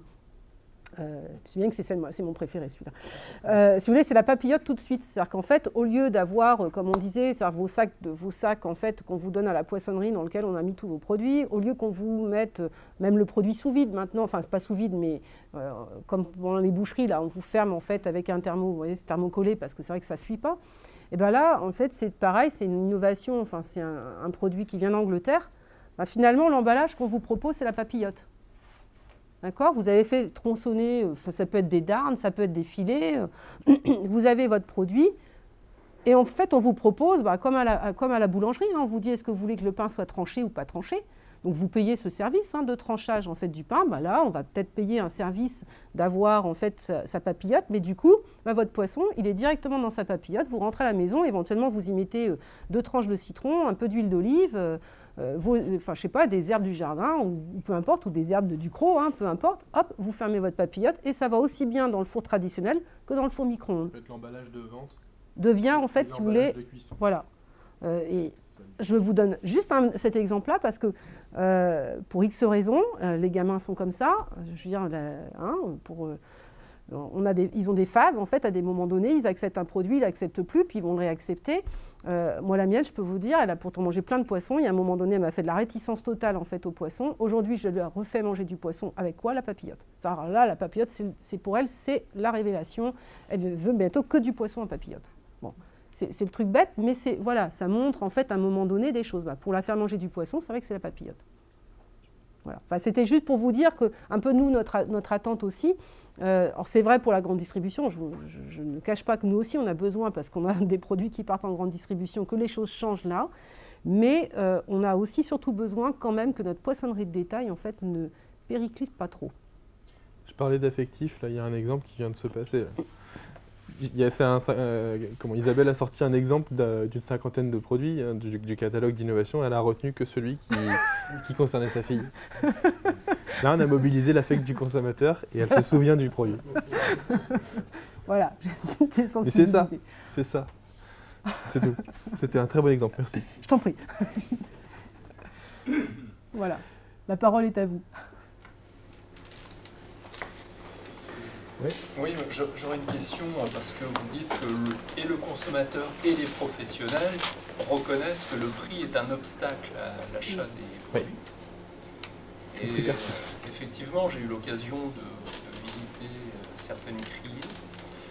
Quand on voit le prix de vente à la criée aux pêcheurs et après le prix de vente aux consommateurs sur l'étal, il y a une différence énorme. Et quelquefois, c'est simplement pour traverser la rue. Ouais. Alors, ça, si tu veux, je vais répondre. Ça dépend du type de produit. Alors, il y a plusieurs réponses à votre question. Déjà, si vous avez une lotte, d'accord, si je prends une lotte, la lotte, en fait, vu la taille en fait, de la tête, si vous voulez, vous avez en fait le rendement matière, vous récupérez que 45% d'accord, de matière en fait, que vous allez pouvoir consommer. Et encore, vous avez l'arête, vous avez l'os. Et il se trouve que les mèches, alors si on va par là, vous avez des habitudes un petit peu, comme on dit, les bigoudins, vous savez, un peu plus... Bon, ils ont tendance à laisser les mèches de la lotte, ce qu'on appelle les flancs, quoi. Souvent, vous en avez d'autres qui disent, on les enlève, parce que de toute manière, c'est vrai que, là, moi, je suis la première, c'est pas du tout une chair qui est agréable, enfin, c'est pas une chair très intéressante à manger. Moi, généralement, ça finit à mon chat. Mais, donc voilà, déjà, vous avez le rendement de la matière, d'accord ? Vous avez un rendement de matière. Donc la lotte, c'est plus que multiplié par 2 pour le prix, que déjà, rien que pour un prix de transformation, si vous voulez, même si elle est primaire. Les filets de poisson, n'importe quel filet de poisson, vous êtes à peu près dans le même rapport. C'est-à-dire que vous allez avoir... alors, c'est pas grave, vous êtes des Lorientais, vous êtes plus avertis, donc je vais oser le dire. Vous avez aussi le problème en fait aujourd'hui des risques parasitaires. Vous savez, qu'on sait bien en fait, voilà, où il faut manger cuit, où il faut congeler en fait son poisson si on veut le manger cru. Aujourd'hui, quand on vous vend, moi par exemple, si je demande, alors c'est vrai que je dois avouer que c'est rare que j'aille en poissonnerie, vu mon métier, je vais rarement en poissonnerie, mais quand j'y vais, quand je suis en vacances, je demande particulièrement à ce qu'on ne m'enlève pas les flancs, parce que je sais quel est le risque parasitaire, ça ne me dérange pas, je sais que quand c'est cuit, point barre. Donc je demande à ce qu'on me laisse mon filet entier sans me couper les flancs. Mais la plupart du temps, si vous ne le demandez pas, le poissonnier, qui soit détaillant, détaillant ou grande surface, hop, vous allez avoir les flancs qui vont être coupés. Là, je peux vous dire, c'est clair, vous avez plus de 40% de la matière première. D'accord ? Donc déjà, vous avez ça. Par contre, bien évidemment, on va prendre le maquereau ou la sardine. Là, le maquereau ou la sardine, quand on vous les met sur l'étal, c'est la sardine entière, c'est le maquereau entier. Alors après, vous avez des situations qui sont très différentes. Et je prends la langoustine aussi, qui peut être un autre exemple.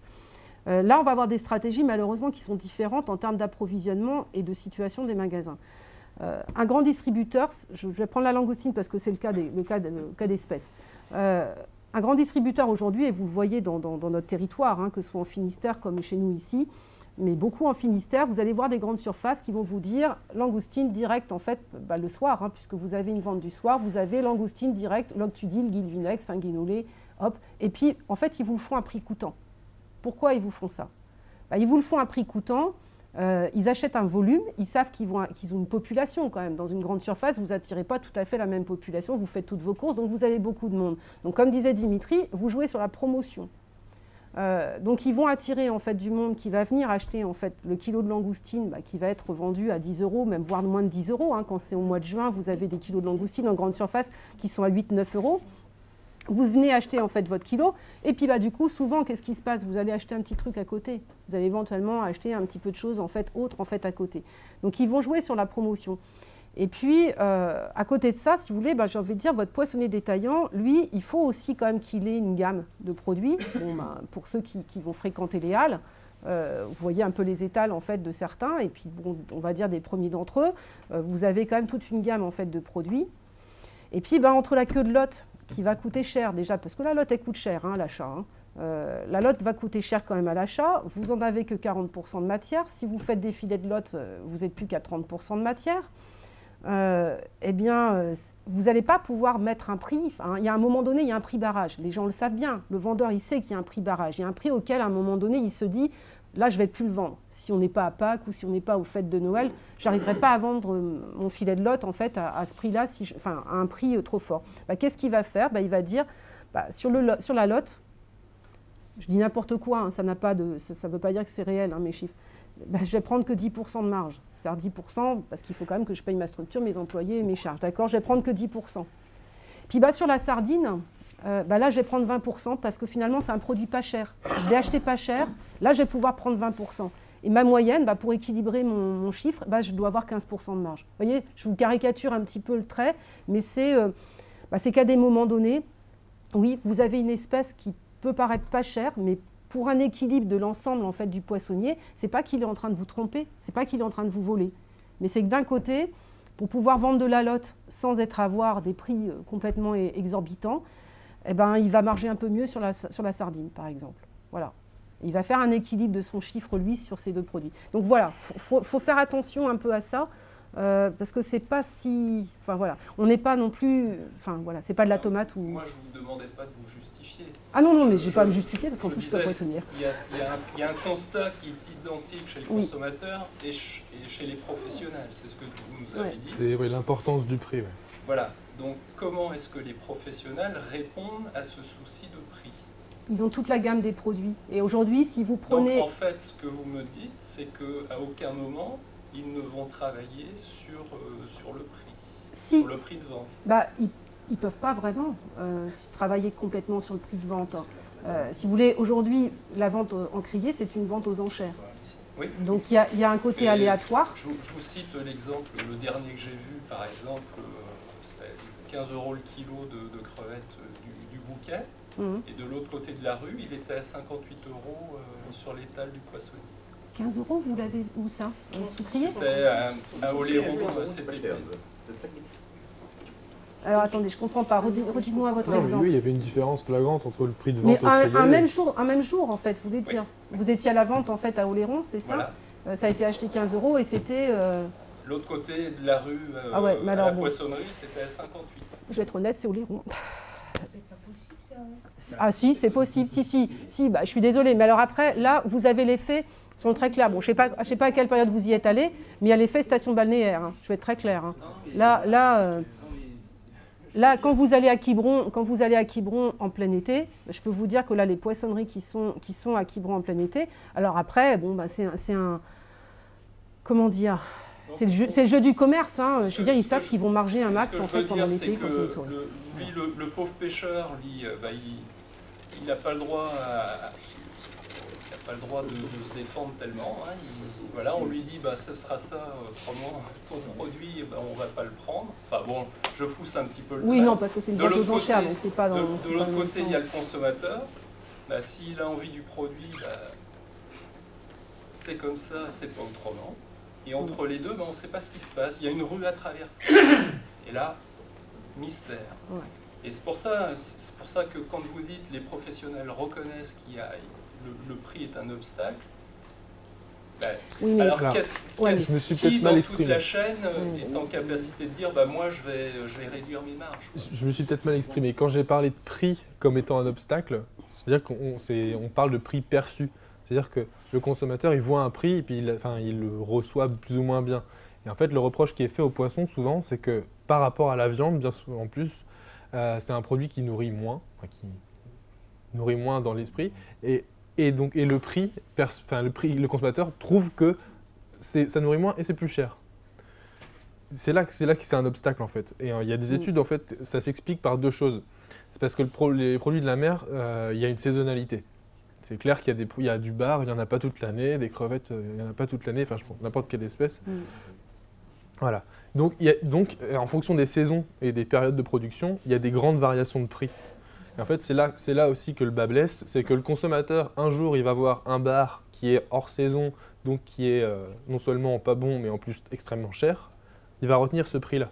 Et comme il ne sait pas que c'est dû au fait qu'il y a une saisonnalité de production et que c'est normal, il ne devrait pas y avoir ce bar beaucoup trop cher à l'étal parce qu'il n'a pas lieu d'être là, mais qui sera beaucoup moins cher dans 2 mois parce que ça sera la période de production.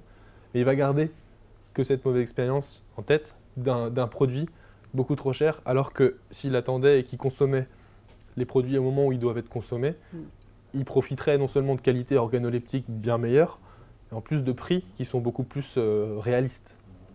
Il y a ça aussi au niveau de la... Moi, quand je parlais du prix comme étant un critère d'achat et un obstacle, c'est cette idée-là de perception du prix, quoi. C'est comment je ressens ce prix, là, en l'occurrence, parce que c'est trop élevé. Mais il y a une moyenne qui se fait, et en plus, quand on fait la moyenne, la comparaison entre les produits de la mer et les produits carnés, Tout à fait, des vous regardez, il y a des rapports qui ont été faits par France Agrimaire, entre autres, on se rend compte qu'il y a une échelle dans la gamme de produits. On va commencer avec la côte de porc et on va finir avec le filet de bœuf ou le foie de veau. Ou le foie de veau, voilà, de bon marché à très cher. Et on va avoir exactement la même chose avec la sardine et la lotte. Et un échelonnage des prix, à chaque tranche de prix va correspondre une espèce de poisson, une espèce de viande. Donc le prix perçu est un obstacle en ça en fait. Parce qu'il y a un prix qui ne paraît pas justifié. C'est dans ce sens-là que je disais que c'est un obstacle. Après, oui, c'est vrai que moi, je suis beaucoup plus axé consommateur, mais au niveau filière, c'est vrai qu'il y a des intermédiaires aussi, et il faut que chaque membre de la filière puisse aussi avoir sa rétribution, je pense que... Non, puis là après, bon, on a tous un exemple en fait comme ça à donner. Hein, je veux dire, c'est évident. Maintenant, je reviens à mon territoire breton. Aujourd'hui, la poissonnerie de détail, je veux dire, vous finirez pas millionnaire. Hein. Enfin, si vous prenez aujourd'hui une poissonnerie de détail, je dis pas que vous avez bien gagné, que tout le monde a bien gagné sa vie à des moments donnés, ça c'est clair. Aujourd'hui, c'est plus dur. C'est certain, c'est plus dur. C'est plus dur, et ce que je disais tout à l'heure, c'était que transmettre aujourd'hui les entreprises, c'est très compliqué de transmettre les entreprises. Donc on est aujourd'hui dans un risque, en fait, là vraiment de déclin de la poissonnerie de détail. Et ça, c'est quand même un gros problème, parce que parce que voilà, parce qu'elle est sur un territoire, elle est quand même vachement importante quoi, pour un territoire. Enfin, je suis désolée, là je vais donner une opinion personnelle, mais j'aimerais pas qu'il n'y ait plus que la grande distribution pour nous permettre d'accéder aux poissons, quoi. Parce que c'est quand même pas, enfin voilà, mais sur le marché, ça doit être mieux quand même que tu vas au Wall. Alors, il y a des situations aussi qui vont être différentes. C'est clair que, par exemple, sur les marchés, je pense que là, on ne vous a pas tout montré, mais sur les marchés, souvent, ce que vont faire, en fait, alors après, ça dépend où vous êtes. Hein, si vous êtes à Nantes, d'accord. Non, mais je veux dire, quand vous avez, par exemple, je pense à certains, enfin, des poissonniers que je connais, quand ils vont aller en ambulant, en fait, sur les marchés de Nantes, là, vous allez avoir un étal du type de ce que vous voyez, en fait, si vous voulez, au Hall de Merville. Par contre, des fois, quand ils vont aller, je sais pas, là, je vais prendre, j'en sais rien, on va à Hennebont, on va dans une plus petite ville, d'accord, à la limite, des fois, l'étal, il va se rétrécir, c'est-à-dire qu'il va prendre moins d'espèces. Donc, il va, en termes de risque ou de prix, il va aussi, en fait, avoir moins, comment dire, moins investi un peu dans son achat. Il aura fait quelques espèces. À des moments donnés, il aura moins de diversité.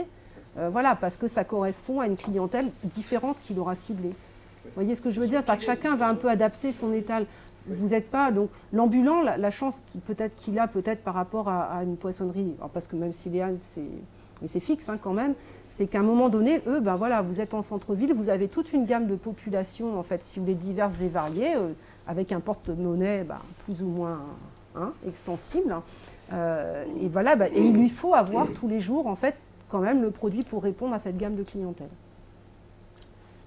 C'est pas la même adaptation. Donc chacun va être obligé quand même d'adapter un petit peu, de s'adapter à son marché. Oui, mais l'ambulant, là, le camion, vous voulez dire, là le camion, oui, qui sont sur les marchés. Qui sont sur les marchés. Sur les marchés.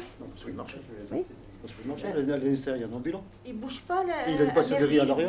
Ah non, mais vous allez par exemple aller à Pleumeur, le marché le dimanche matin à Pleumeur, vous avez en fait des poissonniers ambulants. À la Mystère, il y a un poissonnier. Alors c'est vrai qu'à Lorient, vous n'avez pas beaucoup sur le marché, mais alors, il y en a, je ne sais pas s'il est encore là, non, il n'est plus là, je crois. À un moment donné, il y avait un ambulant en fait au marché des Lys. Pas des Lys, pardon, Saint-Louis. Ça c'est Rennes. Au marché Saint-Louis, pendant un temps, il y a eu en fait un ambulant qui venait au marché Saint-Louis. Et puis même celui qui était ambulant, ce poisson, ils n'étaient pas attirants. Hein. On est bien d'accord. On est bien d'accord. Ouais. Au salon Éteigne-Mer, il y avait un poissonnier qui était là. Oui. Il disait aussi qu'il fallait aussi manger le poisson lorsqu'il était bon, point de vue gustatif. Oui. Donc la seule, c'était en octobre qu'il fallait manger, et pas au moment d'après où il y a plein, où le prix est moins cher. Ouais. Mais elles sont pleines de graines. Parce qu'il disait ça. Voilà. Donc c'était bien en octobre qu'il fallait manger la seule. Ouais. Comme la coquille Saint-Jacques, c'est maintenant. Le prix est maintenant. peut-être plus cher. C'est vraiment, c'est franchement, en fait, novembre, décembre, c'est maintenant qu'il faut manger la coquille Saint-Jacques. Donc on parle de valoriser le poisson, donc Ouais. il faudrait peut-être parler de ça aussi. Là. Ouais, alors après, C'est pour le bar aussi, ouais. pour tous les poissons. Oui, non, mais voilà, c'est ce que vous disiez, il y a une Et vous avez dit saisonnalité. que le poisson nourrit moins que la viande? Ah non, c'est faux, Non, mais non. c'est Ah une bah oui, impression. c'est ça. C'est-à-dire C'est une que, comme tout simplement, Calme-moi l'estomac. voilà, c'est que votre poisson, la viande à n'importe quel de nos muscles, on a du tissu conjonctif. D'accord? Les muscles, pour tout ce qui est carné, si vous voulez, vous avez un tissu conjonctif qui est important, donc il faut mastiquer. D'accord? C'est pour ça que la viande, vous savez très bien qu'il faut la faire maturer. On ne mange pas une viande qu'on vient juste de découper de la bête. Il faut faire maturer parce qu'il faut laisser ce tissu conjonctif un peu se dégrader pour pouvoir en fait attaquer la viande. Donc la viande, on doit la maturer. Le poisson, par contre, il y en a certains aussi qu'il faut, mais pas tous. Et le poisson, il n'y a quasiment pas de tissu conjonctif. Donc la digestion est beaucoup plus rapide. Vous digérez beaucoup mieux un poisson qu'une viande. Donc le sentiment de satiété C'est l'impression. n'est pas spécialement le même. Vous avez moins mastiqué.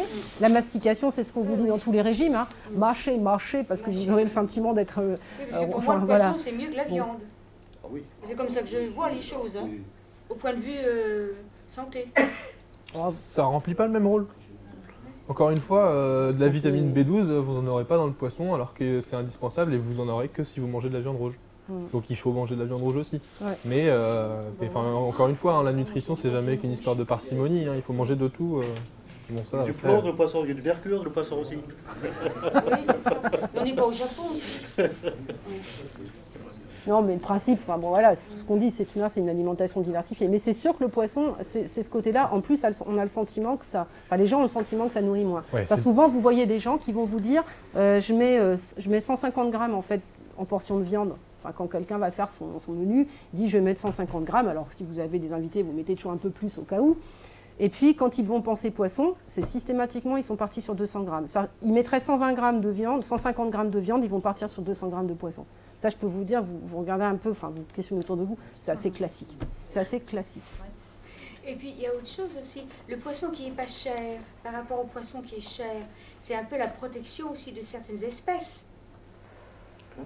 Pas que, vous avez... Le thon rouge, je ne sais pas quoi, là. Alors, ce qui est rare est cher. Il y en a pas beaucoup. Ce qui est rare est cher. Ça, c'est clair. Oui, puis il y a la protection de l'espèce aussi. Et s'ils sont moins pêchés, il y en a moins sur les étals, donc les Un prix... taco bien frais, c'est délicieux. bah, c'est Ah bon. oui, un taco, c'est bon. excellent, c'est Il excellent. est bien frais, J'aime tout bien ça. le taco. En ce Il y a moment, il est à enfin, 4,50 € peut-être le Oui. kilo. Ou un truc Bah, le merlu, comme ça. attendez, vous avez vu le prix du merlu, en fait, pendant... Enfin, Tout à voilà. l'heure, quand vous parlez justement des petits verres, tout ça, souvent dans Eh la ouais, partie, dans les je flancs. sais pas comment ça Ouais. s'appelle là, Le ventre. et bien souvent, maintenant, moi quand j'achète un poisson entier comme ça, souvent, je le mire comme ça pour voir, et puis parce que vous dites cuit, mais il me semble qu'à un moment... Non, cuit, c'est pas un problème. Cuit, c'est pas un problème. C'était pas Cuit, un problème, non, il c'est me pas un semble problème. qu'à un moment donné, ils avaient parlé... Non, que- après, de toute manière, bon, le poisson est rangé, enfin, les poissons sont rangés dans la catégorie des produits allergiques. Merci, au revoir. Au revoir. Les poissons sont considérés comme des risques allergènes, hein, donc ce qui nous arrange pas non plus encore avec les familles. Donc voilà, il se trouve que les parasites ont aussi des protéines allergènes. Mais avant, on ne trouvait pas ces petits verres-là dans les poissons.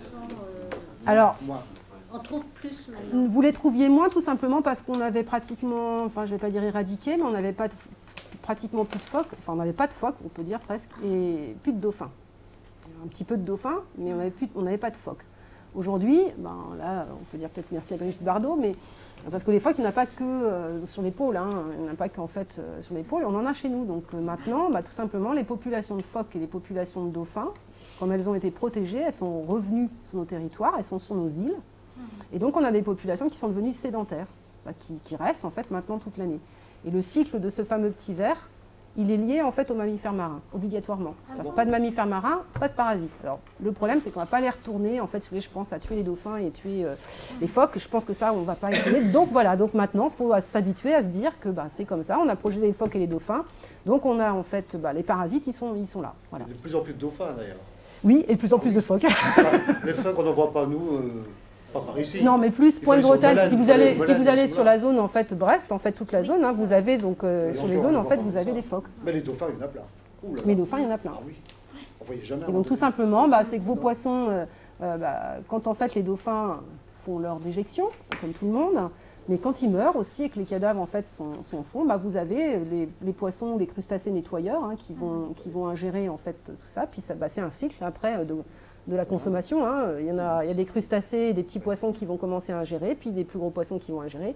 Bon, le merlu et le Saint-Pierre, c'est considéré comme aussi des nettoyeurs des mers. Hein. Voilà, donc faut s'y habituer, c'est tout, c'est comme ça, faut être prévenu, faut savoir que on cuit bien son poisson, on ne fait pas du poisson rose à l'assiette, à l'arête, c'est du poisson qui est cuit à l'arête, ni trop cuit, ni rose, et puis voilà, puis c'est tout, et puis on congèle si on veut manger cru. Ouais, la congélation tue les parasites. Voilà. Pardon ? C'est quoi les risques Après, le risque, c'est que s'il est vivant, donc la petite bête, Et qu'est-ce que c'est que cette petite bête-là? c'est un ver. Ah oui. C'est un ver. Qu'est-ce qu'elle fait? Le risque, c'est que si vous le mangez, donc si vous mangez du poisson cru sans avoir préalablement congelé et que le ver est vivant, ça ne veut pas dire que vous allez l'avoir systématiquement, mais à un moment donné, si le petit ver, en fait, si il commence à vouloir toucher un peu à votre paroi intestinale, d'accord, à vouloir en fait s'accrocher, c'est que votre organisme va réagir. Hein. On a notre autodéfense là. Et puis le risque, c'est que votre corps fasse un kyste autour du ver qui a envie de s'enchasser là, dans votre paroi intestinale. Votre corps va réagir, va faire un kyste. Et le problème du kyste dans un intestin, ça s'appelle une occlusion intestinale. Ah oui. Voilà. Et que malheureusement, une occlusion intestinale, pour ceux qui sont peut-être passés par là, j'en sais rien, ça fait très mal. Et que ça passe en fait sur la table d'opération, quoi. Et qu'en plus, si jamais le médecin ne sait pas ce que vous avez et que vous non plus, vous ne savez pas bien ce que vous avez, au lieu de vous enlever juste la zone du kyste, on va vous enlever 10 à 20 cm de boyau, ce qui est encore beaucoup moins bien en fait, pour le rétablissement derrière, quoi. Voilà. Donc c'est bref, voilà, vous congelez. Alors par contre, maintenant, à un moment donné, on nous disait congélation pendant 24 heures. Voilà que maintenant, on est en train de nous parler de congélation pendant plusieurs jours. Pourquoi? Parce qu'ils sont plus costauds, ces microbes-là? Il faut juste que ce soit congelé à l'intérieur. Il faut que ce soit Soit congelé bien partout. congelé. Enfin, je pense que peut-être la préconisation, elle est avec le risque, par exemple, de gens qui peuvent se dire que c'est juste dans, vous savez, les bacs à glaçons. Enfin, voilà. C'est-à-dire que le bac à glaçons, ça suffit pas. Il faut vraiment que ce soit à moins 18. Et vous savez aussi que si votre congélateur est trop chargé, vous n'avez pas du moins 18 partout. Si le congélateur est trop chargé, s'il n'a pas été dégivré. Enfin, voilà. Je pense que la recommandation, elle vient de défaut comment dire, d'utilisation voilà, de nos appareils, quoi, par les gens. La cuisson ne le détruit Si, pas? si, ça le tue. Cuisson, il n'y a pas de problème. Cuisson, congélation, il est mort. Mais pas le citron. Mais pas le citron. Ah, ben non. Pas de Le ceviche. citron n'est pas une cuisson. Mais Ça donne une quel- impression quel- d'eux, mais quel- ça ne cuit oui, pas. Et qu'est-ce que ça donne en plus, le citron? Le citron, Du c'est coup, une, c'est ça? c'est une cuisson par l'acide, je pense que Oui. monsieur... Ouais, mais c'est ça, pas la, enfin oui, c'est pas une cuisson à proprement parler, Non. quoi. Mais ouais, ça vous fait une texture qui est différente quand vous prenez un poisson cru, vous le faites mariner dans le citron, ça fait une texture qui est différente quand même de la chair crue, quoi. C'est-à-dire que vous pouvez faire ça, mais il faut le congeler avant, en fait. Voilà, Simplement. systématiquement. Et la congélation change le goût du poisson aussi. Très sincèrement, franchement, faites-le chez vous, parce que moi je le fais, pardon. Moi je le fais en fait, je vais par exemple prendre mes poissons à un moment donné, je vais congeler, mais je congèle en fait pour ma semaine, si vous voulez, d'accord? Donc je ressors en fait mes poissons dans ma semaine. Alors, très sincèrement, je pense qu'à part un Japonais qui peut-être en fait aura le niveau d'expertise pour être capable de dire que mon poisson là, il est vraiment différent gustativement. Je vous inviterai chez moi si vous voulez. Franchement, moi je ne suis pas capable. Moi je mange beaucoup de poissons, je ne suis pas capable de faire la différence entre un produit vraiment frais que je vais me mettre dans ma papillote et en fait mon filet de poisson que j'ai simplement congelé pendant 2 jours ou 3 jours en fait dans mon congélateur. Je ne fais pas la différence. Parce que vous n'avez jamais mangé du vrai poisson frais. Ah si, j'en mange régulièrement. Ah, si. Lorsque vous mettez un poisson frais dans une poêle, eh bien, il retrousse la queue. Tandis que celui qui vient du congélateur, eh bien, il colle sa queue à la poêle. Dans l'autre sens. Ah mais dans ma papillote ça se voit pas en fait, c'est ça. Mais il ne faut pas laisser trop longtemps au congélateur. Non, faut pas laisser trop longtemps au Entre congélateur. Un poisson frais et un poisson qui vient de chez le poissonnier, parce que c'est malheureux à dire, mais je suis assez âgée pour vous en parler. Moi, j'ai connu les poissonniers qui vendaient directement de leur bateau. Ah, les Et pêcheurs ça, quoi. eh bien, tout ce qui est, moi j'appelle ça les requins, ceux qui, l'argent, l'avidité, eh bien, on a détruit ce commerce. Les petits bateaux, les bateaux des poissonniers, Non, c'est pas on pas- les a chassés, exactement comme la culture. Alors on est en train de vouloir amener du bio, après les avoir détruits. Mais le poisson, c'est ça. C'est l'avidité des requins. Pas les vrais requins qui mangent dans la mer. Hein. Non, Les requins qui... Les billets de banque. Les billets de banque, oui. Et ça existe encore. Ça Oui, existe encore. ça existe encore, hein, les pêcheurs qui vendent directement. Oh, ben, en fait, les requins, ils pullulent. Hein. Je m'entends vous dire qu'ils pullulent. Hein. Mais par contre, Mais les petits poissonniers, ils ne pullulent plus. Je suis vieux moi aussi, et la qualité du poisson frais dans le commerce est considérablement améliorée, au contraire, en regarde sur le temps. bien sûr. Bien sûr, parce que je suis désolée, mais quand on nous disait que la fougère ou la moquette mouillée, en fait, ça conservait le poisson, je suis désolée, ça marche pas. La Donc, moquette, ou la toile de jute. Oui. Saint-Pierre. La moquette mouillée, ils mettaient en fait le poisson sur une moquette mouillée, c'était censé conserver le poisson.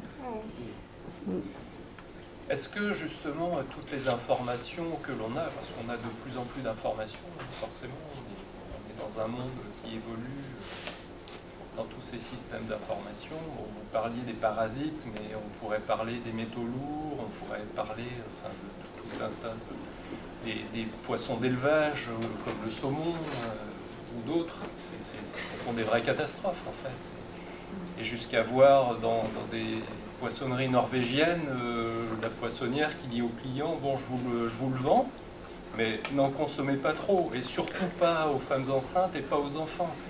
Est-ce que toutes ces images qui sont récurrentes, qui nous viennent à la figure constamment, est-ce que ça n'a pas un impact in fine sur l'image du poisson. Enfin, je dirais malheureusement parce que... Ça a un impact très fort. L'information, elle va dans les deux sens. Et d'autant plus à cause ou grâce à ça, c'est que le consommateur, il a de l'information chez lui pour choisir son poisson. Et il a de l'information même dans sa main, avec son téléphone, quand il est devant son poisson, pendant l'achat. Et même après, il peut aller rechercher d'autres informations. Le problème, c'est que l'abondance d'informations, elle peut que nuire. Puisqu'il y a énormément d'informations pour des sources très variées. Et donc il y a une déformation de l'information qui se fait. Là, on est en plein dedans, hein, le débat sur les pêches de grand fond, ce genre de choses-là. On se rend compte que il est reproché à 6 chalutiers d'être les seuls chalutiers de la flotte bretonne, alors que le chalut, c'est quelque chose qui est utilisé par la majorité des... C'est Intermarché. Oui, mais voilà, mais justement, Intermarché, nous, on n'est pas là pour défendre qui que ce soit ou quoi que ce soit, mais il faut être réaliste. Le reproche qui est fait à Intermarché, c'est d'utiliser des chaluts, quasiment. Les chaluts, ils sont utilisés par tout le monde. Ouais. Donc, 70% de la flotte française, c'est des chalutiers. Oui, oui, mais c'est cette idée du chalut qui racle le fond de la mer qui est... Peut-être ça, moins que le poisson de grand fond. Non, pas du tout. Pas du tout, pas du tout. Ce sont exactement les mêmes techniques de pêche, que ce soit pour la pêche côtière comme pour la pêche. Oui, mais le reproche grand fond que les gens remarquent. Ouais, non, mais parce que... tout à fait, mais... là-dessus, Bloom, quand elle parle de la fable, c'est là-dessus qu'elle va. Oui, tout à fait, oui. Elle joue sur un imaginaire, elle joue sur quelque chose, sur un milieu qu'il faudrait qu'on laisse vierge, quoi. Voilà, c'est ça. On joue en fait sur un... mais bon, sur un affect. Mais les gens achètent comme du saumon. Et malgré tout ce que l'on dit sur le poisson, sur le saumon, et les gens l'achètent. Saumon et crevettes d'élevage, c'est ça qui est le plus vendu. Bien sûr, bien sûr. C'est de ça qu'on parle le plus. C'est bien parce que, en fait, si vous voulez, par rapport à des perceptions, et on revient toujours bien à la perception du prix, les gens ont le sentiment, qu'avec la crevette et le saumon, ils ont un produit qui reste quand même abordable en termes de prix. Ils ont cette perception-là, et puis, comme disait Dimitri, ils ont le sentiment aussi que ça, c'est un produit facile, d'accord, c'est pratique, je sais comment faire, je sais comment me débrouiller avec le saumon. Je vais faire ma sauce, j'achète ma sauce beurre blanc, en fait, ou beurre, enfin voilà, et puis j'achète ma sauce dans un petit paquet derrière, puis je la mettrai sur mon saumon, voilà. Et les gens ont le sentiment, et ils savent pas, ils n'arrivent pas à se dire, je pourrais prendre... même si tu avais le droit de dire du cabillaud, même si on ne veut pas du dos de cabillaud, si tu veux, qui est décongelé en saumure pour être vendu en frais, norvégien. Et puis, mais bon, donc on peut très bien le faire, voilà, c'est-à-dire que la recette qu'on a pour le saumon, on peut très bien l'appliquer à du merlu, à d'autres produits. Mais le consommateur, on va dire lambda, je dis bien le consommateur lambda, moyen, n'a pas ce réflexe-là. Et c'est là qu'en fait, il faut qu'on repense un petit peu les communications, le fonctionnement. Et je suis par contre d'accord avec vous, si nous, on a été porteurs du projet, c'est bien que nous, notre propos dans l'association, c'est qu'il faut absolument que le producteur se préoccupe de ce qui se passe derrière.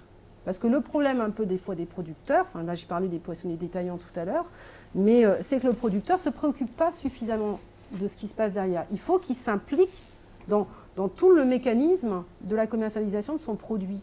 Et parce que c'est que aussi comme ça qu'on rattachera, il y a besoin de redonner de la culture et de la connaissance aux gens, mais de la vraie connaissance, pas celle que justement vous captez en fait partout. Parce que, soyons très clairs, arrivent les fêtes de Noël, tous les ans vous avez la même chose.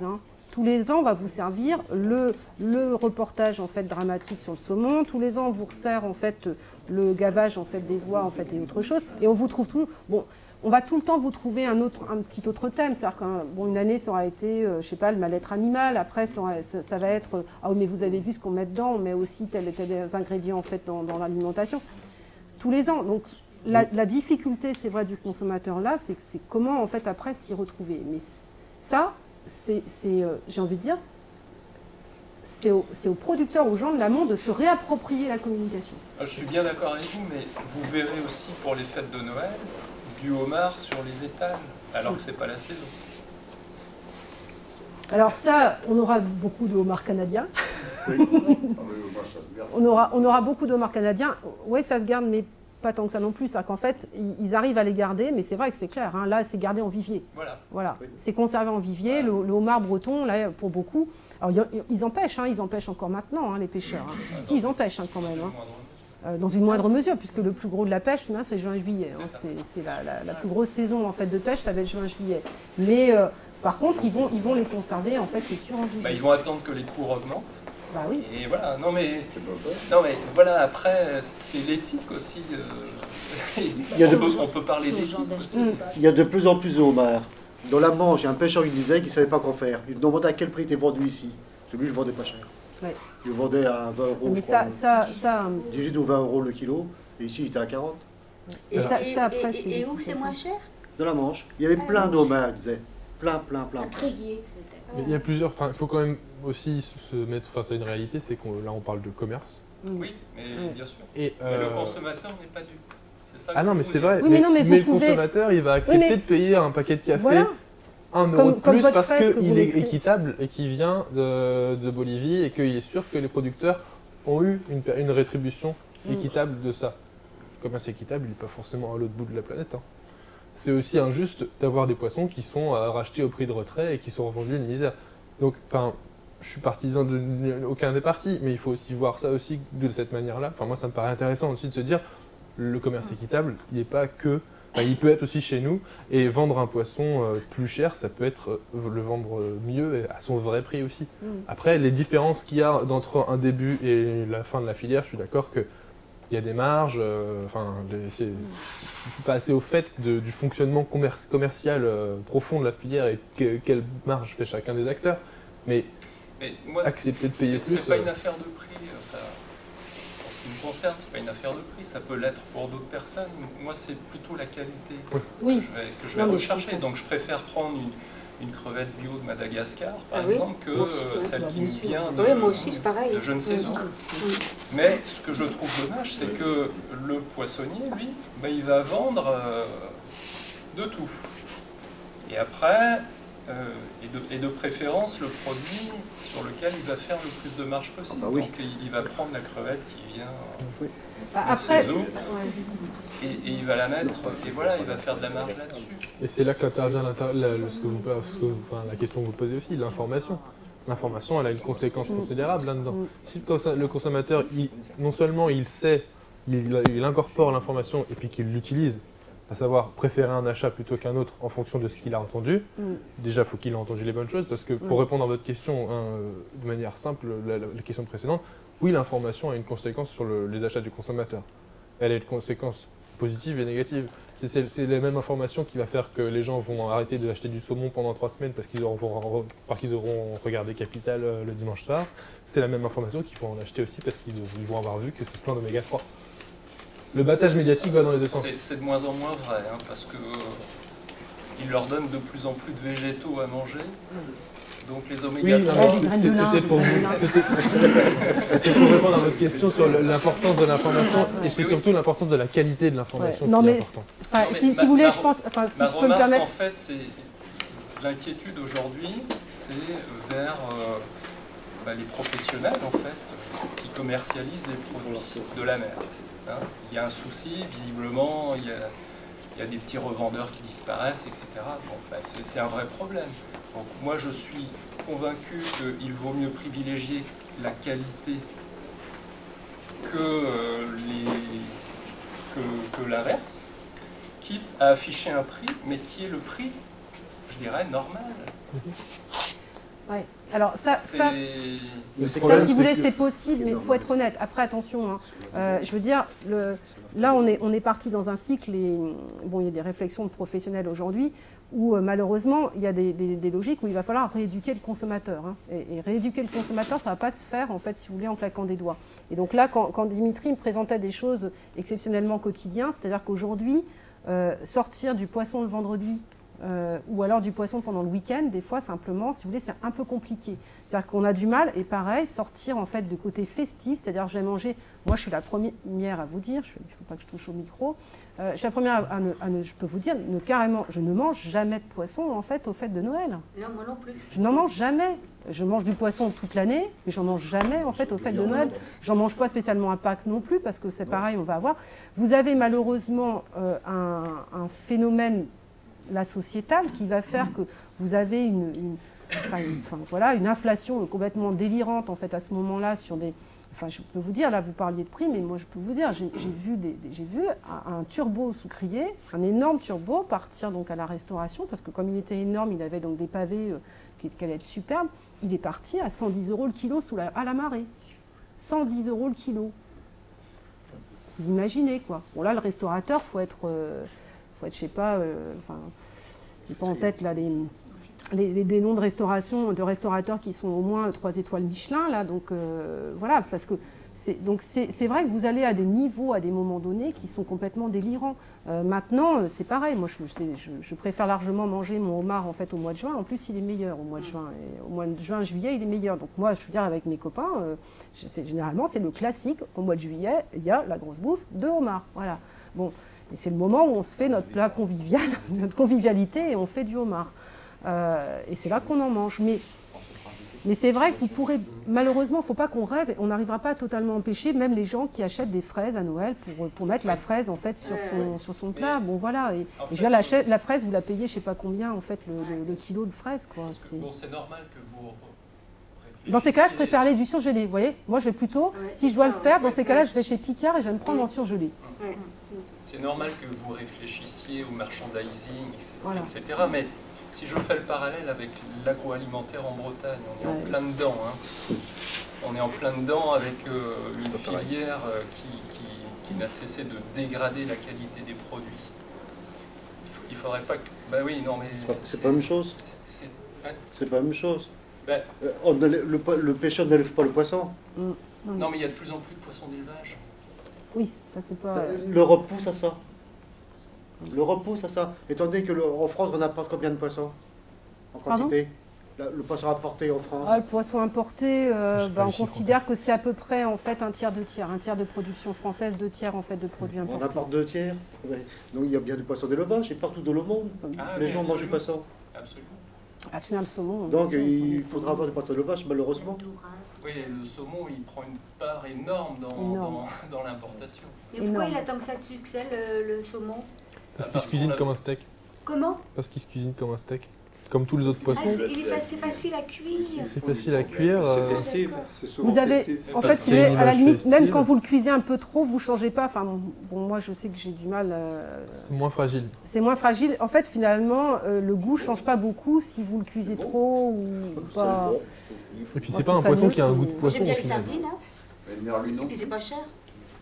À la saison, c'est pas cher. Puis c'est assez neutre. Hein. Enfin, si on va par rapport à l'éducation consommateur, le saumon c'est neutre hein, comme goût. C'est un goût qui n'est pas très fort. Donc, ça va avoir un macro par exemple, c'est beaucoup plus. Un sauvage. Le saumon sauvage fait de la différence. Bah oui, non mais on est d'accord. C'est sec le saumon sauvage par rapport à l'autre. C'est beaucoup plus sec comme chair. Je vais poser une question de fond quand même là. Je pense que tu vas pouvoir nous répondre. On doit vendre de plus en plus de poissons en filet et de moins en moins de poissons entiers. Oui. Autrefois, on achetait le poulet vivant. Après, on achetait le poulet mort, mais avec toutes ses plumes. Mais non, ce sera invendable. Bon, pour le poisson, ça ne se produira pas aussi brutalement. Mais progressivement, quand même, les gens aiment de moins en moins avoir à travailler l'animal entier, quoi. On achète encore son poulet entier quand même. C'est un peu une étape, hein. On achète son poulet entier. Mais pas avec les plumes. Oui, plumé, oui. De la même manière qu'on va acheter un poisson entier écaillé. De la même manière qu'on va acheter un poisson entier écaillé. Non mais ça je l'idée. Ouais, mais ça tu pourrais. On va pas la comparer non plus. Quand globalement, quand même, non mais les poissons, ils vont vous répondre, ils sont carrés. Ouais. Mais ça, je pense que tu pourras pas. Enfin voilà, tu peux pas. On a un changement de société qui est comme ça. Enfin, je veux dire voilà. Exactement, tout à fait. Celui qui essaierait de vendre un poulet avec ses plumes maintenant, il aurait du mal. Bah tout à fait, tout à fait. Et vous allez être forcé de vendre de moins en moins de poissons. Puis bon, on nous a. 20 ans, 10 ans, 40 ans, je sais pas. Voilà, on nous a dit qu'on faisait une société du loisir. On n'est peut-être pas arrivé à la société du loisir qu'on nous prédisait en fait dans les années 30 ou 50. Enfin voilà, mais on est quand même, malgré tout, voilà, on a une activité, enfin, je veux dire, chacun d'entre nous, moi, si je me compare à mes grands-parents, j'ai pas du tout le même mode de vie que mes grands-parents avaient, quoi, donc... Non, il peut y avoir des retours de mode sur de la consommation, sur la naturalité, sur le côté naturalité que disait en fait Dimitri, ça c'est vrai. C'est qu'il y a une vraie attente en fait des consommateurs de revenir vers la naturalité. On voit bien avec tous les vieux légumes qui réapparaissent aussi aujourd'hui. Enfin voilà, maintenant vous avez les carottes jaunes, les betteraves en fait différentes et ceci. Enfin voilà, on vous ramène en fait le topinambour. Et pourtant Dieu sait que si on parlait des topinambours à nos grands-parents, bonjour, ça c'était franchement pas terrible. Donc on ramène en fait, donc les gens, il y a un retour de la naturalité. Ça ne veut pas dire que, comme tu viens de le dire, ça n'empêche que retour à la naturalité soit, par contre, avec de la praticité. Et ça, il ne faut pas rêver, c'est logique parce que, excusez-moi, mais heureusement, les femmes travaillent maintenant autant et c'est comme ça. Et donc on n'est pas... Elles ont envie de lire, elles ont envie d'aller au cinéma, voilà. elles ont envie d'aller à la nature. Exactement. Voilà. Donc, oui, pardon. Parce qu'on a largement dépassé le temps. Mais c'était passionnant. Merci à vous.